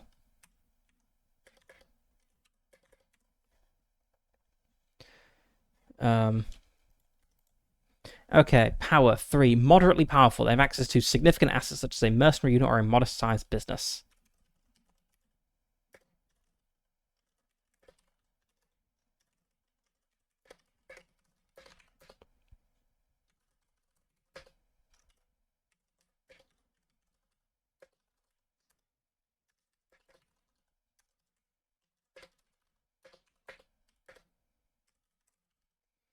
And influence 3, influential. They have some influence over powerful people such as mid-level planetary government officials. So they hate us a bit less than Marsa's enemy hates Marsa, but they're a bit more powerful and influential than Marsa's enemy is.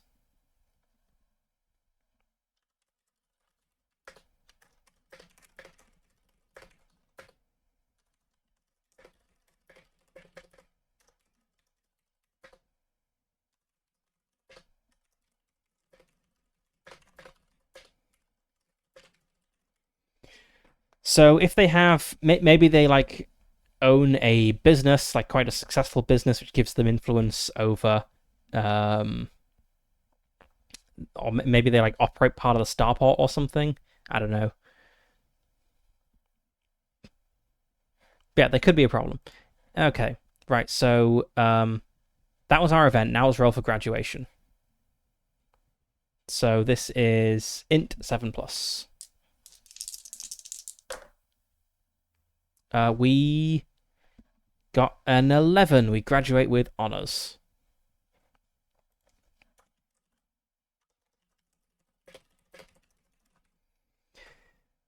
Okay, so if we graduate, you increase the skills chosen up to levels 1 and 2. So the J drive is going to, engineer J drive is going to, oh, we didn't, did we pick, we didn't pick another level 0 skill, did we?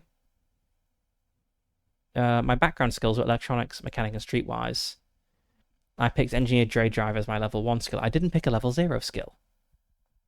Whoops. Let's go for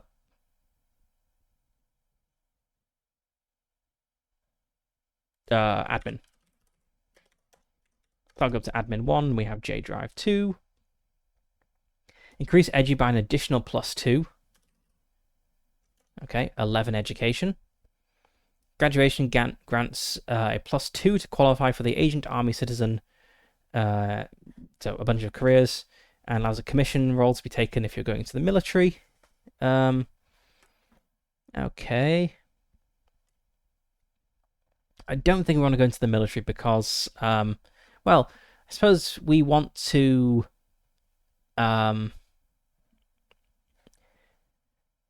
I think we want more electronics and engineer. So what skill would be best for that? Also, streetwise would be. Oh no, was streetwise my other skill? No. Okay. Yes, these skills are all okay. Let's look at our stats. Scout could potentially be good. So I'm thinking, like, what's a self-sufficient skill that will get us, has a good chance of getting us electronics, engineer, and mechanic at higher levels. Like, electronics, I think, would be particularly good because we have electronics 0, and Captain Marsa does not have electronics 1. So yeah, we only have electronics 0, and electronics is a useful skill for space stuff. So I think we want electronics. That's what we should go for. So what if we were to be... I think maybe... okay, what did we get a bonus for to become... Let's copy the bonuses.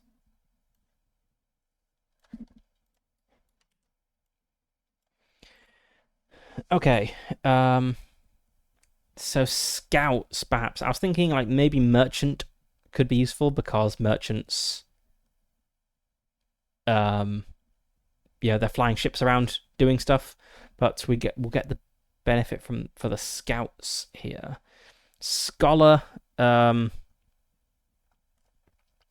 don't think scholar is, I mean, we do have okay education now. We could be I don't want to be a physician. Scout is probably the best option. Or maybe agent. Let's have a look at agent and scout, see what they do. So agent, law enforcement agencies, corporate operatives, spies, and others who work in the shadows.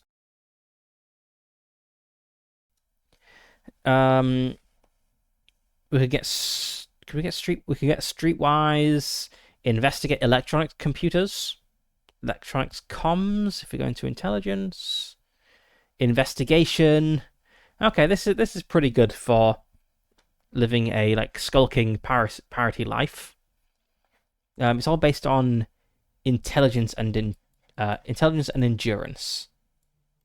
Um, we have a +1 in intelligence. We don't have anything in endurance, but we could potentially do this. What about scouts? I mean, it does kind of fit, but it's not a perfect match for what I'm looking for. I mean, a rogue is also kind of good. You can literally be a space pirate if we're a rogue. Um, and we'd be able to roll in the advanced education table. But we're not very physically tough, so I'm not sure about that one. Let's see, scouts.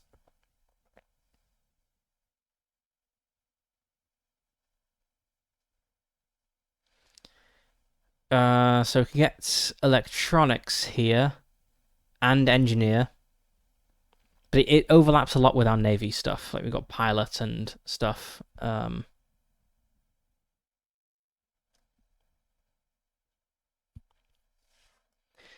See, if I were to be a rogue,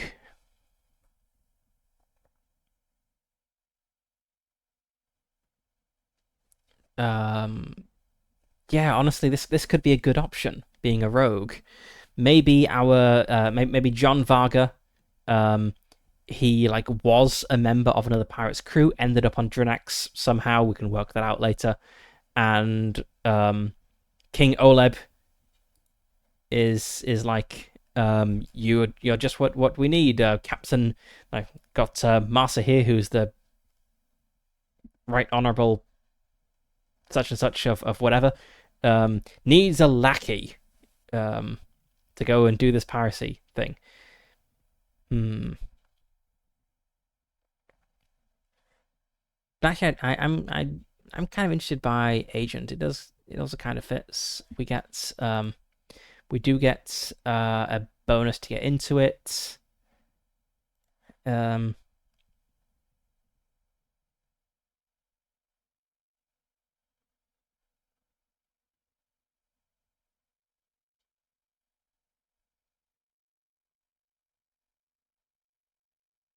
but it doesn't fit very well.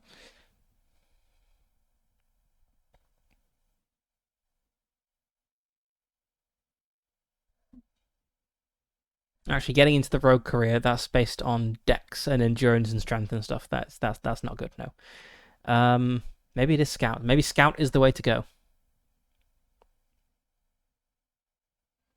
A surveyor, perhaps, because that gets us electronics and persuasion, diplomacy, streetwise. Those are all useful skills.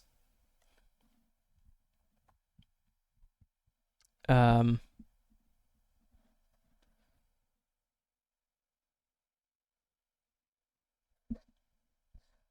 I should just pick something rather than going back and forth on this.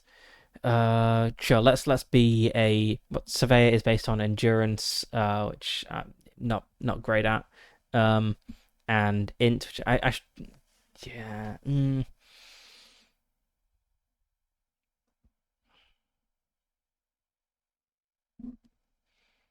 Okay, looking at my stats, I should go for an int based career, an int or an edu based career. So let's go back to the table and have a look at what those are. Which of the int and edu based careers kind of fit the best?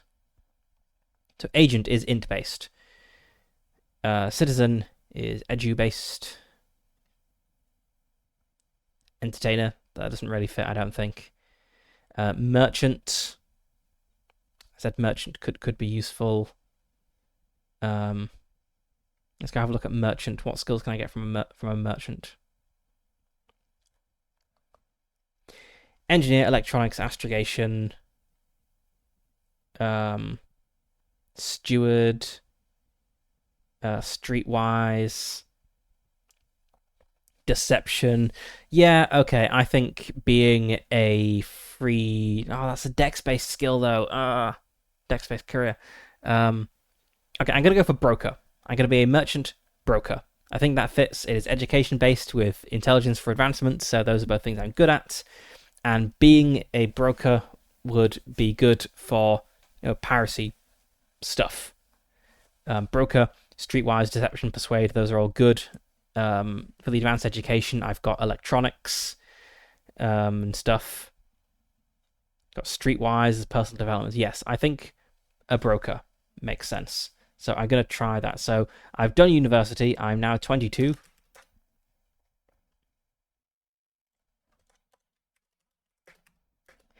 And I don't get a bonus for entering the merchant career, do I? No. So I don't get... So the graduation benefits are kind of done. Okay. Merchant. Make an intelligence roll and get at least a 4. Easy. Okay. How did I format this one? I think I'm doing this differently. Yes, I am. Okay.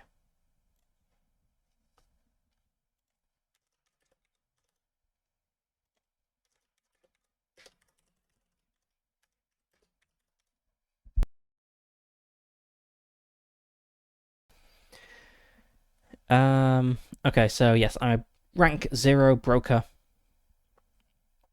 I have entered the career, so I get all the service skills at level 0.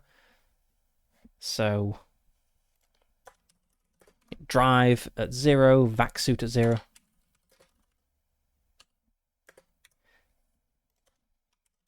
I don't know why these lists aren't in alphabetical order. Like, they seem to be in a random order, but you roll a die to choose them, so... Anyway. I've already got electronics at 0, so nothing changes here. You get the service skills at level 0, not going up. Okay, so now I need to roll to see if I... no, I've already entered the career, so I now roll for an event. 2. 2 is normally a bad one. Disaster! Roll on the mishap table, but you are not ejected from the career. Well, could be worse. Just one die on the mishap table. 2. You are bankrupted by a rival. You lose all benefits from this career and gain the other trader as a rival. Okay, I don't have any benefits yet because I'm still in my first term. I guess this just means I don't get any benefit from this first term.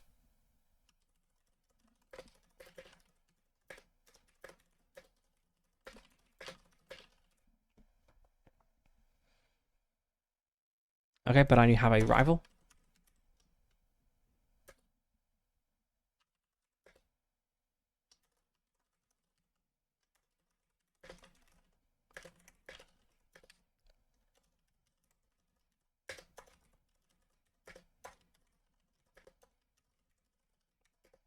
We'll roll up this person along with any other NPCs we get afterwards. So we don't get a benefit roll from this turn, which kind of sucks. But we do still get to roll to advance. Nope, we do not advance.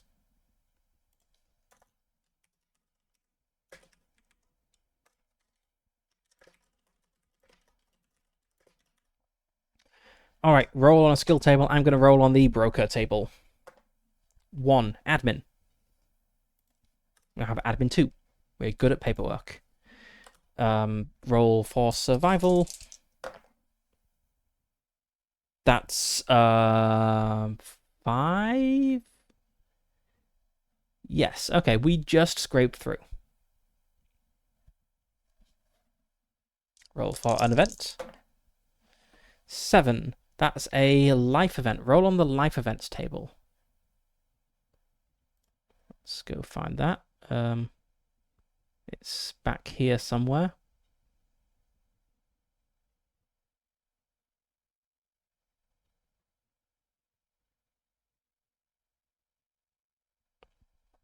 Life event table. 8. Betrayal. Oh god, this guy's life is terrible. You're betrayed in some fashion by a friend. If you have any contacts or allies, convert one into a rival enemy. Otherwise, gain a rival or an enemy.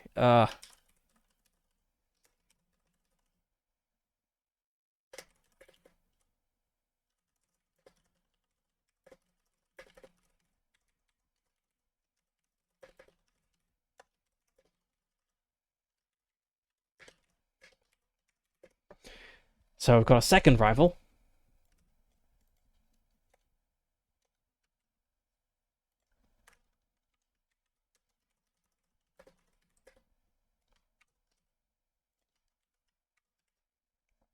So we have an enemy and 2 business rivals, and we're only in our 3rd term. Every term we have gained a negative NPC.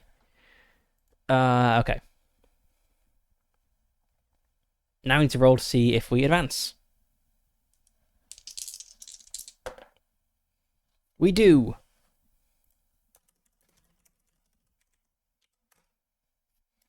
Do we get a free skill? We do. We get Broker 1. Okay.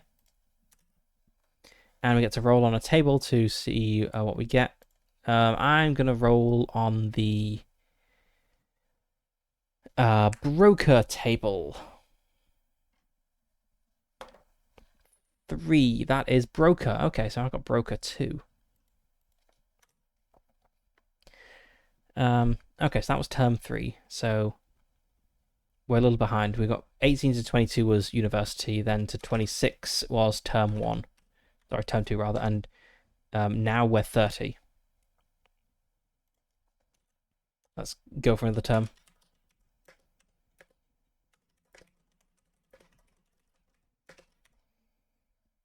Let's roll on the advanced education table, I think, this time. 6. Advocates. So I was hoping to get, like electronics and engineer, and we've not got any of those so far.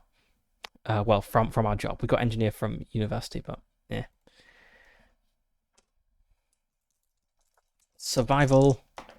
We have survived. Events. That's a 9. You're given advanced training in the specialist field. Roll Edu 8+ to increase any one skill you already have by 1 level. Okay. I'd like to increase my electronics, if I can.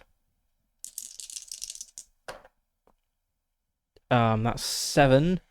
It's 8+, and we have a +1. Okay, we got an 8. Okay, I said electronics, but now I'm thinking, do I want maybe streetwise?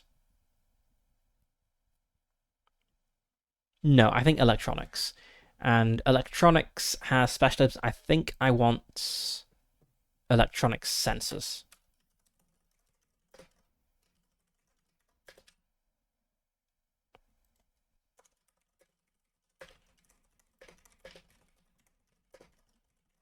Why did a broker get advanced training in electronics sensors? Well, maybe maybe I started operating in like spaceship parts or something. So I need to know how to recognize the good stuff. Okay, now for advancement. 6, and I have a +1, so that's a 7. I got promoted.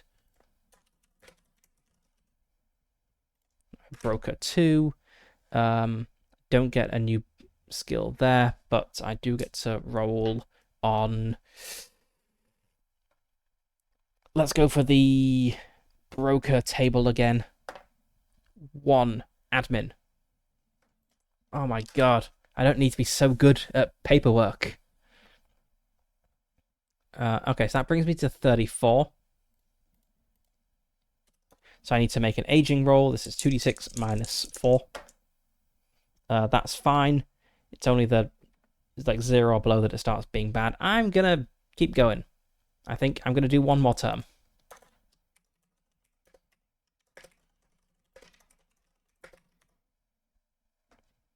So I'm gonna roll on the broker table, sure. 4. That is streetwise. Nice, I wanted that. Now see if we survive. Yep. An event. 9. Again. Advanced training. Okay. But we didn't do it. Okay. Do we get promoted? Yes. Yes, we get promoted.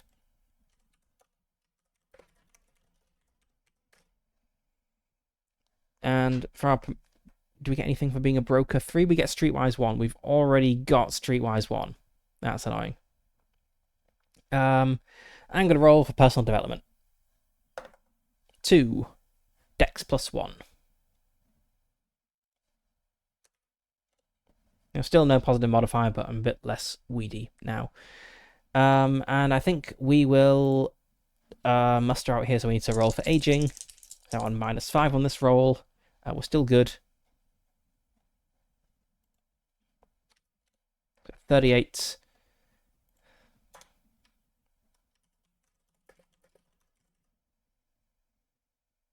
And we arrived at Drinax at this point. So we've got to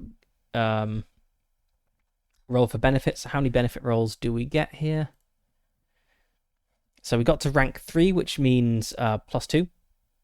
But so we lost our benefit roll from term 2. So I have 1, 2, 3, 4, 5. 5 benefit rolls. I'm gonna start with a cash roll. 3. 10,000 credits.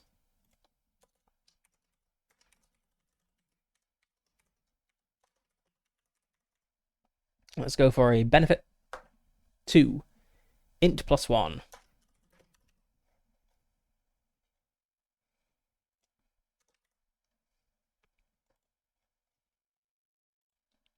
Let's go for another benefit.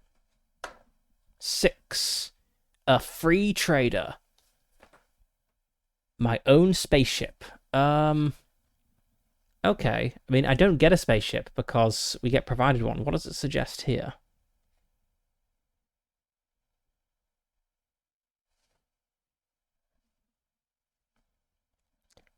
Hello. Welcome. I'm currently rolling up traveler characters. I suspect rather you are a bot rather than an actual person.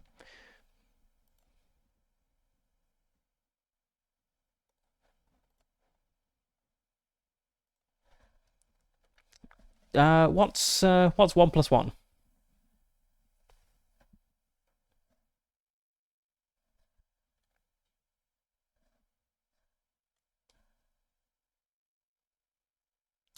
Okay, travelers who would receive a ship through their benefit rolls receive D3 ship shares instead.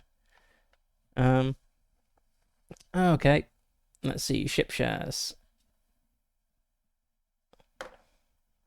3 ship shares.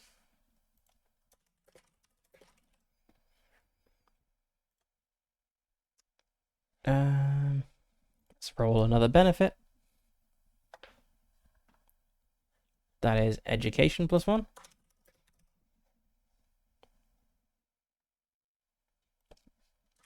Is enough to bump it up to the next tier, which is quite nice. And for my last one, let's roll some more cash.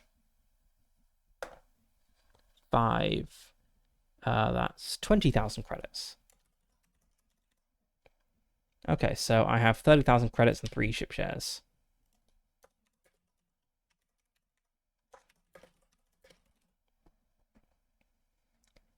Which isn't bad for someone who did pretty... Oh, I've got these rivals I need to roll up as well. But yes, this person did not do very well. Let's see, so a rival... D6... Okay, let's roll these two together. D6 -1 for affinity, and D6 +1 for enmity. So I've got 2 for affinity and 3 for enmity. No, we don't, because we have a table. 0 for affinity and 1 for enmity.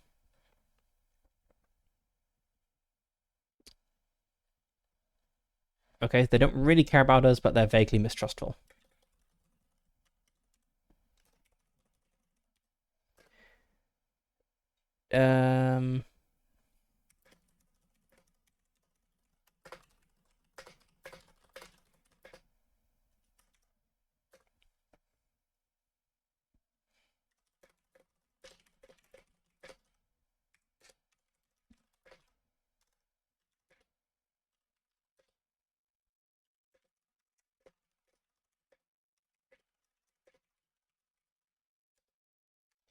Okay, so this person is vaguely ill-disposed towards us and would, like hinder us if they could, but they're not, like they're not going to do anything major.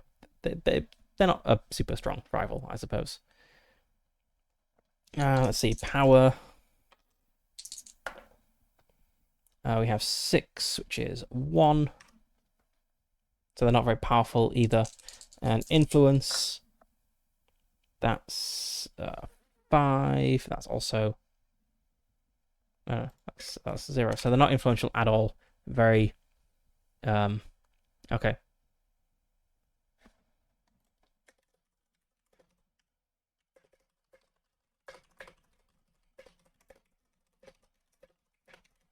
So this person is really not going to be a problem. But what about the other one?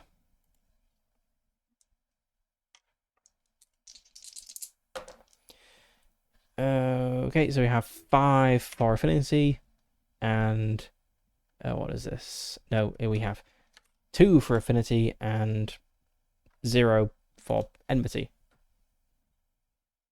No, that's the wrong way around. We have 6 minus 5. So if we have 2 for affinity and 3, which is a 1 for enmity. So they're actually positively inclined towards us, which is a little odd. They're positively inclined towards us, but also mistrustful of us. How does that make sense? They'll probably help in a safe and easy manner if asked, even without reward, but will not take much risk.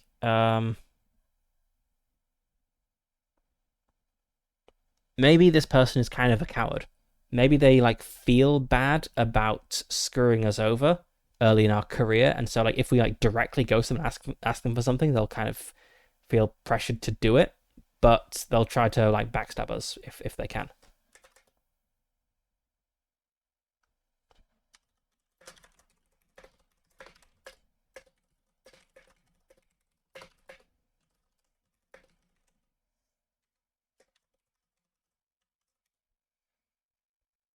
And for their power and influence, 1, so they're very weak again, and 8, 2.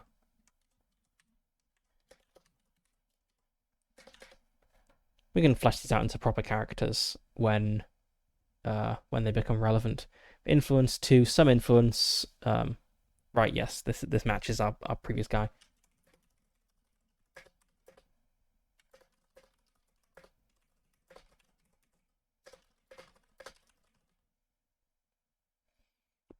Okay. Right, I think that's our characters created. So we have how many ship shares? We have 3. We have 7 ship shares to spend. Let's cross these out. On improving our ship, the Harrier, which needs a name. So let's have a look at repairing the Harrier.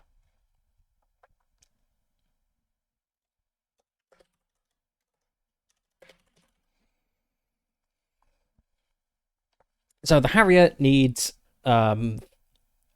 well, I suppose I should run through what the Harrier has first, as it's a pretty good ship, actually. So we have a... it's somewhat opulent. This is a picture of the interior of the cargo bay. It has lots of gold and carvings, which you don't typically have. So the...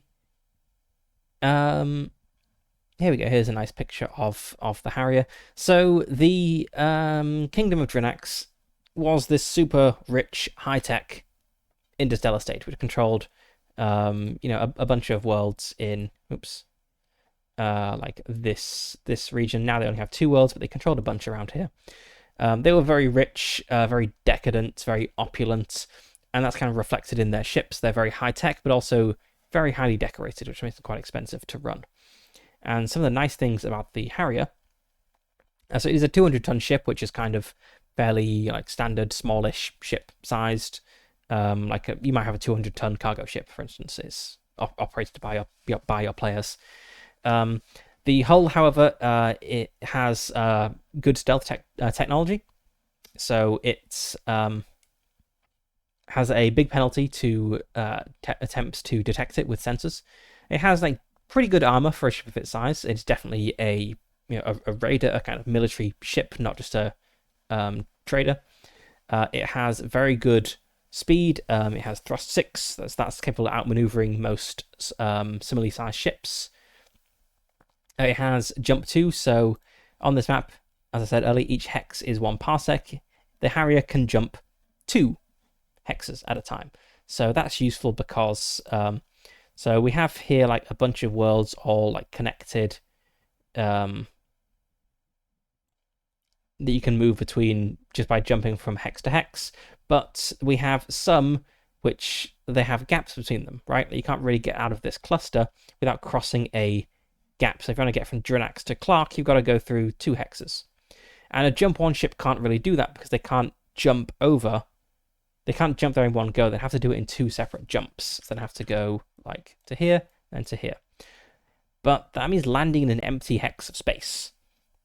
That's kind of risky. You need to make sure you're carrying enough fuel or possibly have a fuel cache stored in here that lets you make the second jump. And most ships don't carry enough fuel for multiple jumps in a row, as it takes a lot of fuel. So jump 1 ships are kind of constrained into like these areas that are called mains. And a lot of trade happens with jump 1 ships. With a smaller jump drive, you've got more cargo space, but it does limit you. A jump 2 ship is kind of essential for traveling between the mains. And so it's quite good that we have a jump 2 ship. Most player character ships, I'd say, would be jump 2 ships. Normally, you can detect jumps with your sensors, but our jump drive has stealth jump, which means there's a penalty to ships trying to detect us from arriving in jump space. We have a decent power plant, but importantly, we do not have enough power to actually run all of our ship systems at once, so we'll have to choose what we're operating.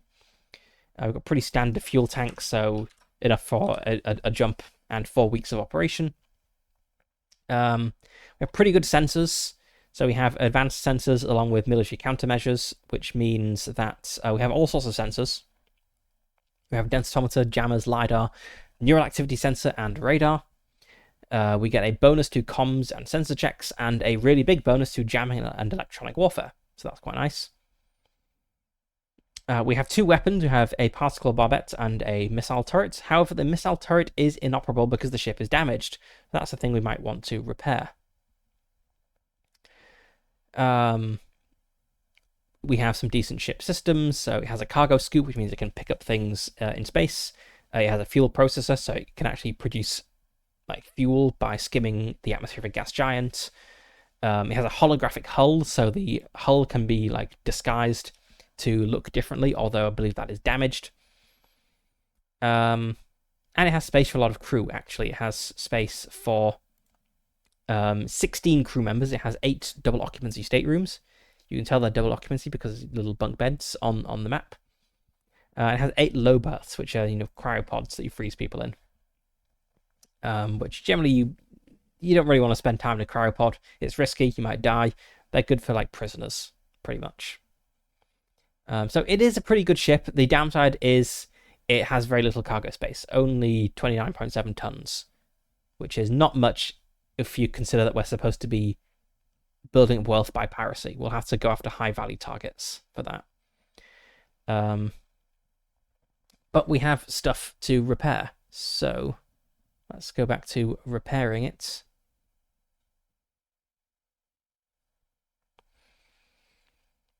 So the condition of the Harrier right now. Operation costs are doubled, so that's the maintenance and the fixed life support costs. The hull is reduced from 88 HP to 40, more than halved. The maneuver drive cuts out for 1 combat round if you roll a double 1 on a pilot check. The jump drive imposes a -2 penalty to all related checks. That's pretty bad. The missile turret is completely non-functional, and it has cosmetic damage, which doesn't like harm the operation of the ship, but does mean that people might judge us harshly, which is a problem if we're trying to win over planetary governments. So,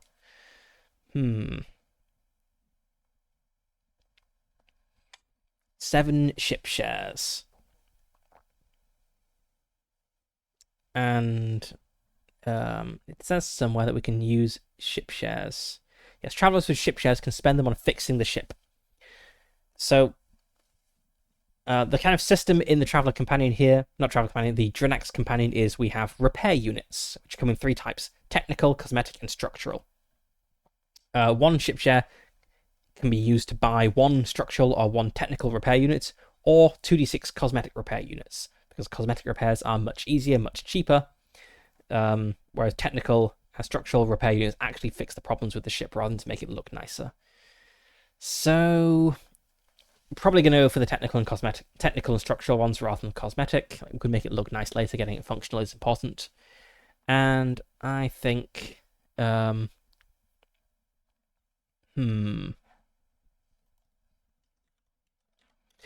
So for 5 of our ship shares, we could get the repair costs down to normal. Not repair costs, the maintenance and life support costs down to normal. That's quite nice because doubled operating costs is pretty harsh. And then that would give us 2 left maybe to improve the hull. Once the campaign begins, we don't have any ship shares. It then costs on the order of let's see, 250,000 credits for structural repair units, 750,000 for technical repair units, and 100,000 for cosmetics. So actually, it's just thinking like monetarily, the technical repair units, they're the best ones to get at character creation because we have our ship shares. So I think we want to start with the repair costs, the maintenance costs. So we're going to spend 5.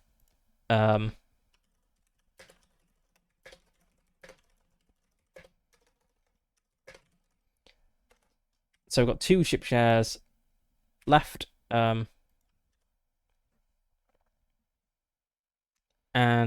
so let's put these back down to normal. So maintenance is normally 28,630.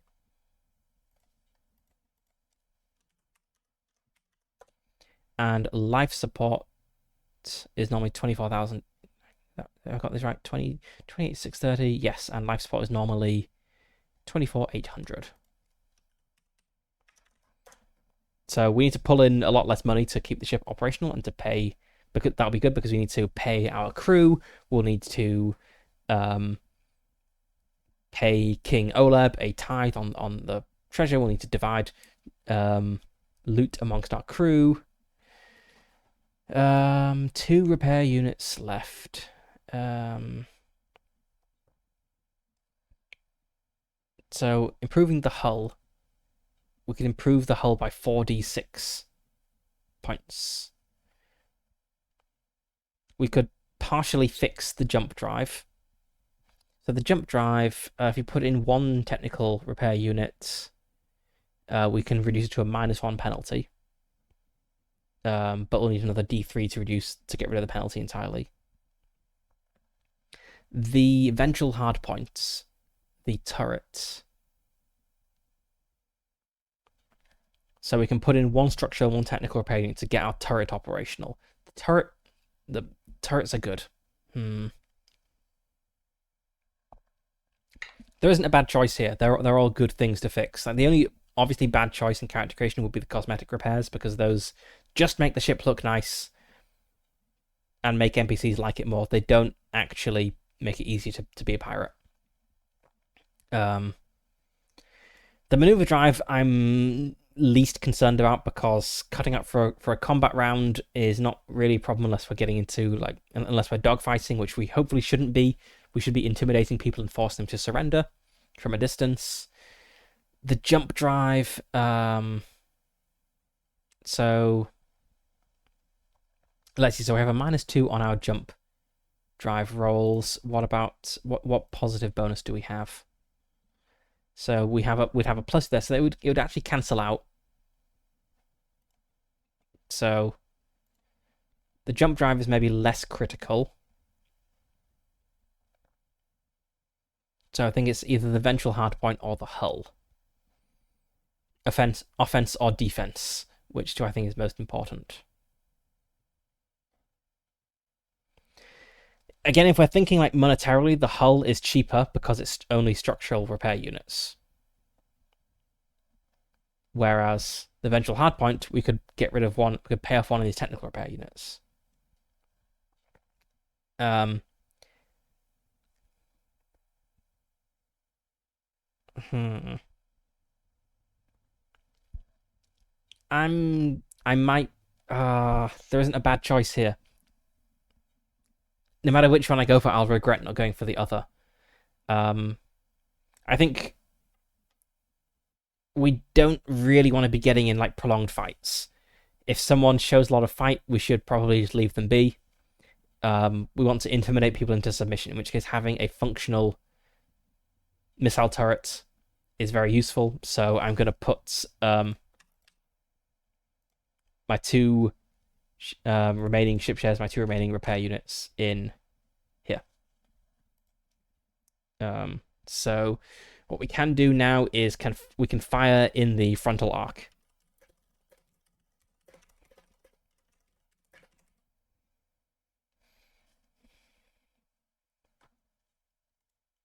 I've got all these like fields for noting down current status and things, which I just copied from this, but I don't really know why we need separate boxes for like whether it's repaired and what the current status is. Like, isn't that the same thing? I'll probably like shrink this at some point just for space. But okay.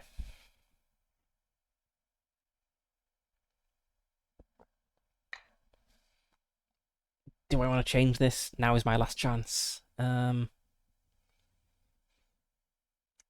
I think we're actually not going to get to playing this session because character creation took so long. Um, yeah, okay. I'll leave the ship like this. This is good. We can fix the rest of the ship later, and then like finally, I think we want to look at what skills we're missing and who we want to hire. So, oh, we also need to name John Varga, and I suppose we should pick a homeworld for him. Right, let's get the Varga word generator.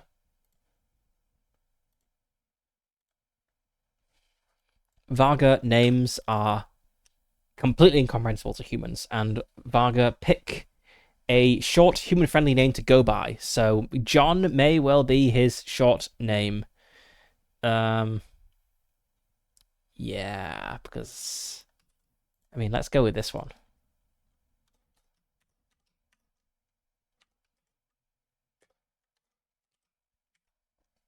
Okay, right. So we have our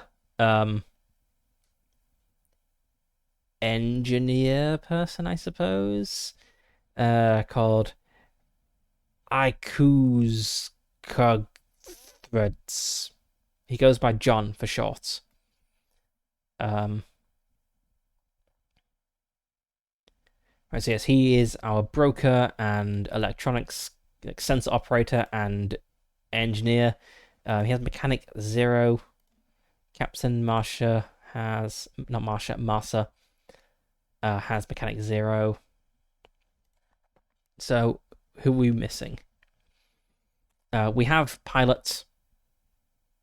Let's just get rid of the captain there, so it's nicely alphabetized. Okay, so we have pilots. We don't have tactics. That's a shame, but we do have pilots, and I guess John has electronics. We have astrogation and electronics. We have engineer and mechanic. We don't have a medic.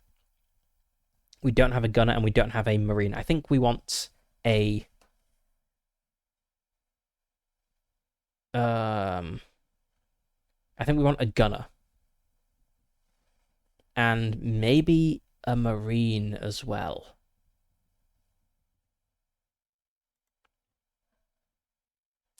Yeah, let's go for a gunner and a marine.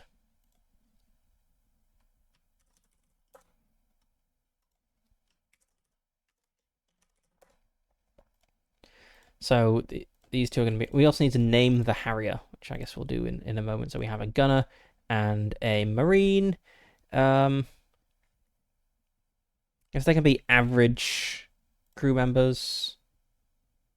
Why has average disappeared? I thought I had average in this list.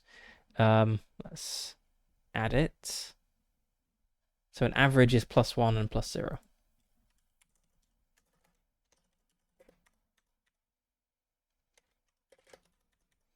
So an average crew member, they are +1 in their core skills and +0 in everything else. So actually,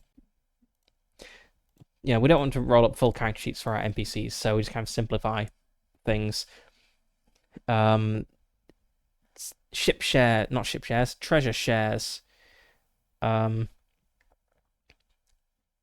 Normal crew members have 1 share each. And these guys both have a salary of 2,000 credits a month. So they'll be paid this salary, and also they'll get shares of any loot. The Harrier, we need to note down the morale of the ship.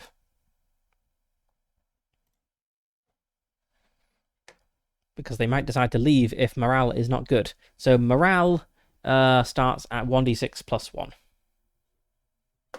No, 1d6 plus 6. So we start with 10 morale. Sorry, a +1 morale modifier. And this will be used to see if our crew stay or if they abandon us, if they mutiny, whatever. Let's roll some names. So we have a very handy pirate name generator here, including such awesome names like Wolf Bloodaxe, which is a much better Varga name than John. Okay, got 31. Master Dank. Do you think Master Dank is a gun? I think Master Dank is a marine.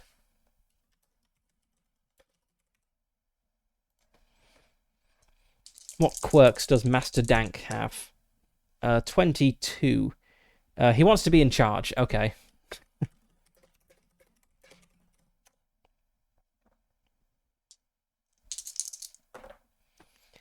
We have Tom Vargaface. That's kind of insulting to our Varga crew member.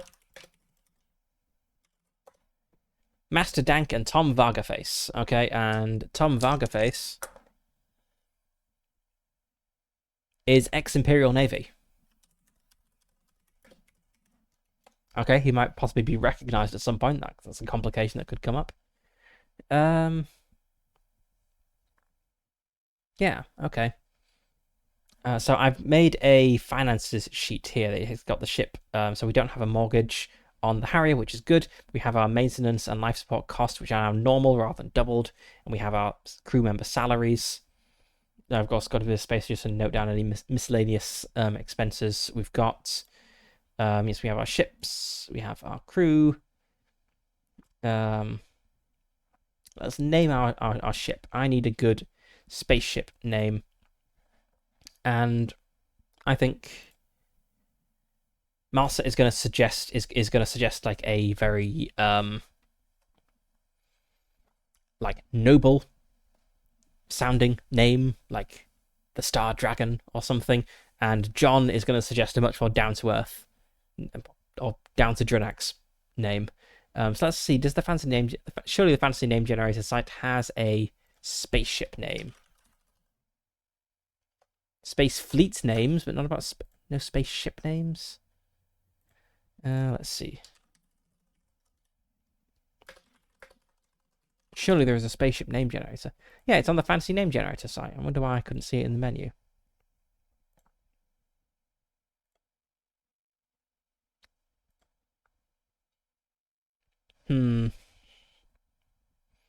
I'm not sure this name generator is really fitting the vibe. I could go for a really corny name like The Hope.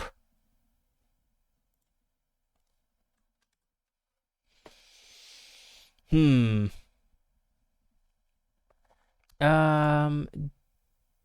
see. I think the Drinaxian companion has like no, these are like actual spaceships. I think there's like shipping counters somewhere. See if I can find those, because that'll give me, shipping counters. Here we go. What sort of names do ships have? The Red Adder, the Blank Slate, the Meldas Bama Teta Ken. Um, a Darien ship. The Nose for Gold, Captain Just Sam. The Starlight Voyager, the Trojan Ranger, the Emma. Okay, so they're normally like the putting along. Um, okay, so they do vary a fair bit, but like two-word names are pretty common. Um,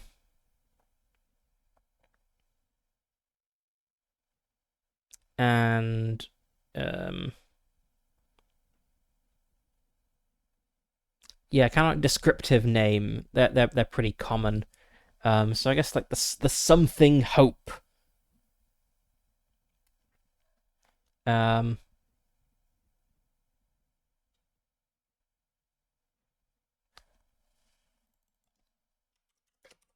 the No Hope. There we go. That's my pirate ship name.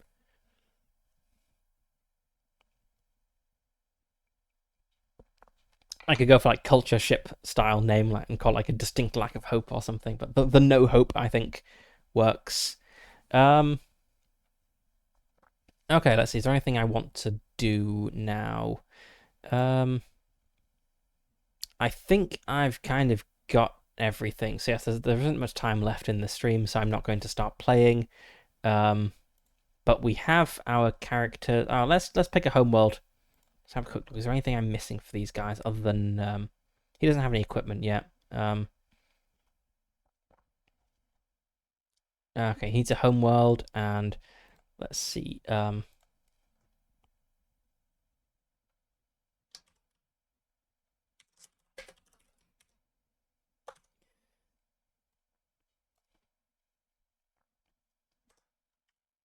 Let's see.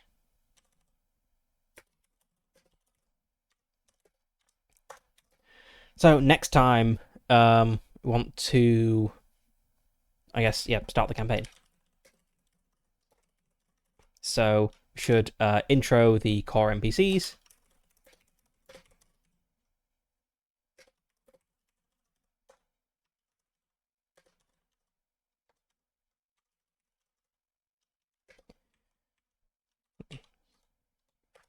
Okay, so yeah, next session I'll intro the main NPCs and backstory. There isn't really much, but you know, there's some.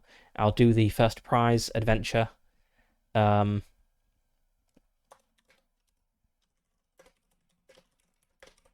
I will do some shopping between sessions. I'll pick starting gear and buy it out of their money because no one really wants to watch me pouring through a list of equipment on stream.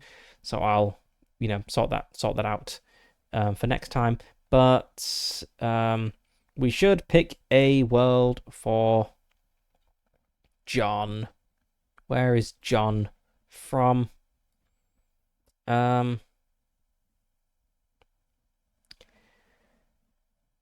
I mean, he's probably from either one of these like Imperial worlds around here, or like one of these worlds around here. So you're like near to Drinax, but not very far away. Um, let's see what is going on with Pandora.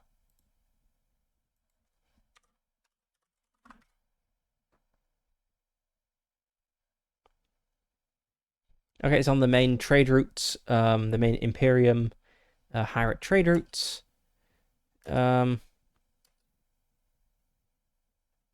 It's a colony world. It's a pleasant garden world.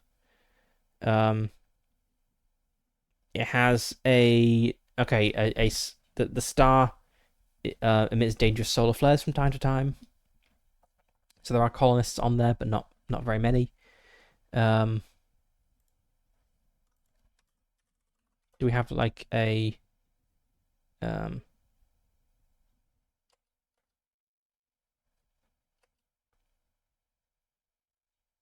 I'm just looking for like, do we have any interesting details about Pandora? So potential mission here is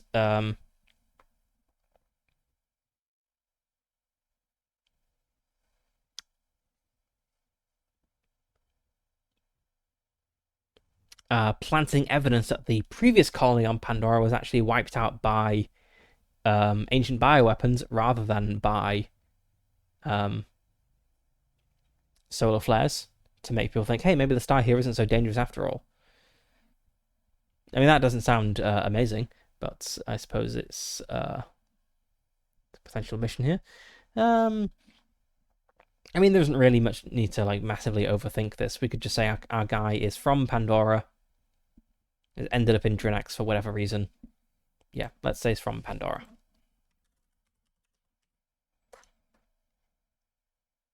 It'll give us a reason to kind of venture over that area of space, go back home to see the family.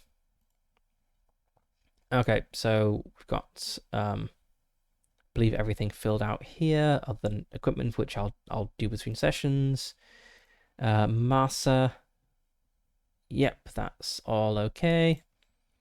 We have our crew. These guys don't really get any more detail than what we've got here. We have our fleet. Our ship is all filled out. Well, it should be because I did that between sessions, before starting. So yes.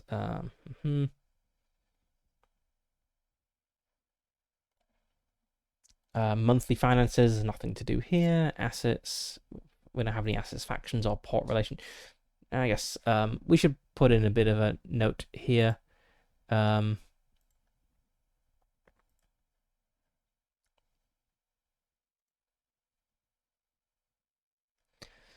So Drinax is a haven.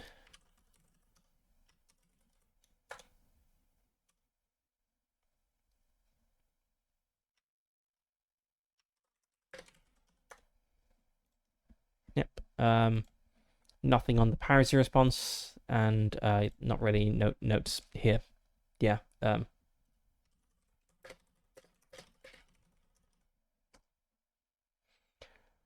right. I think that's enough for this first stream. So we'll pick this up next time with a dramatic introduction to the campaign, and actually going on an adventure and doing some space piracy.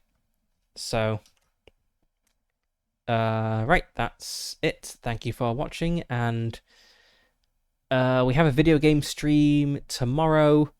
I'm not sure what it will be. I have like a bunch of games I bought on Steam. So I'll just pick something there. I mean, they all look fun. But yeah, I'll pick something there. And then on Monday, I think we'll be playing some Doom Pilgrim as a little break before we get into the next Monday campaign.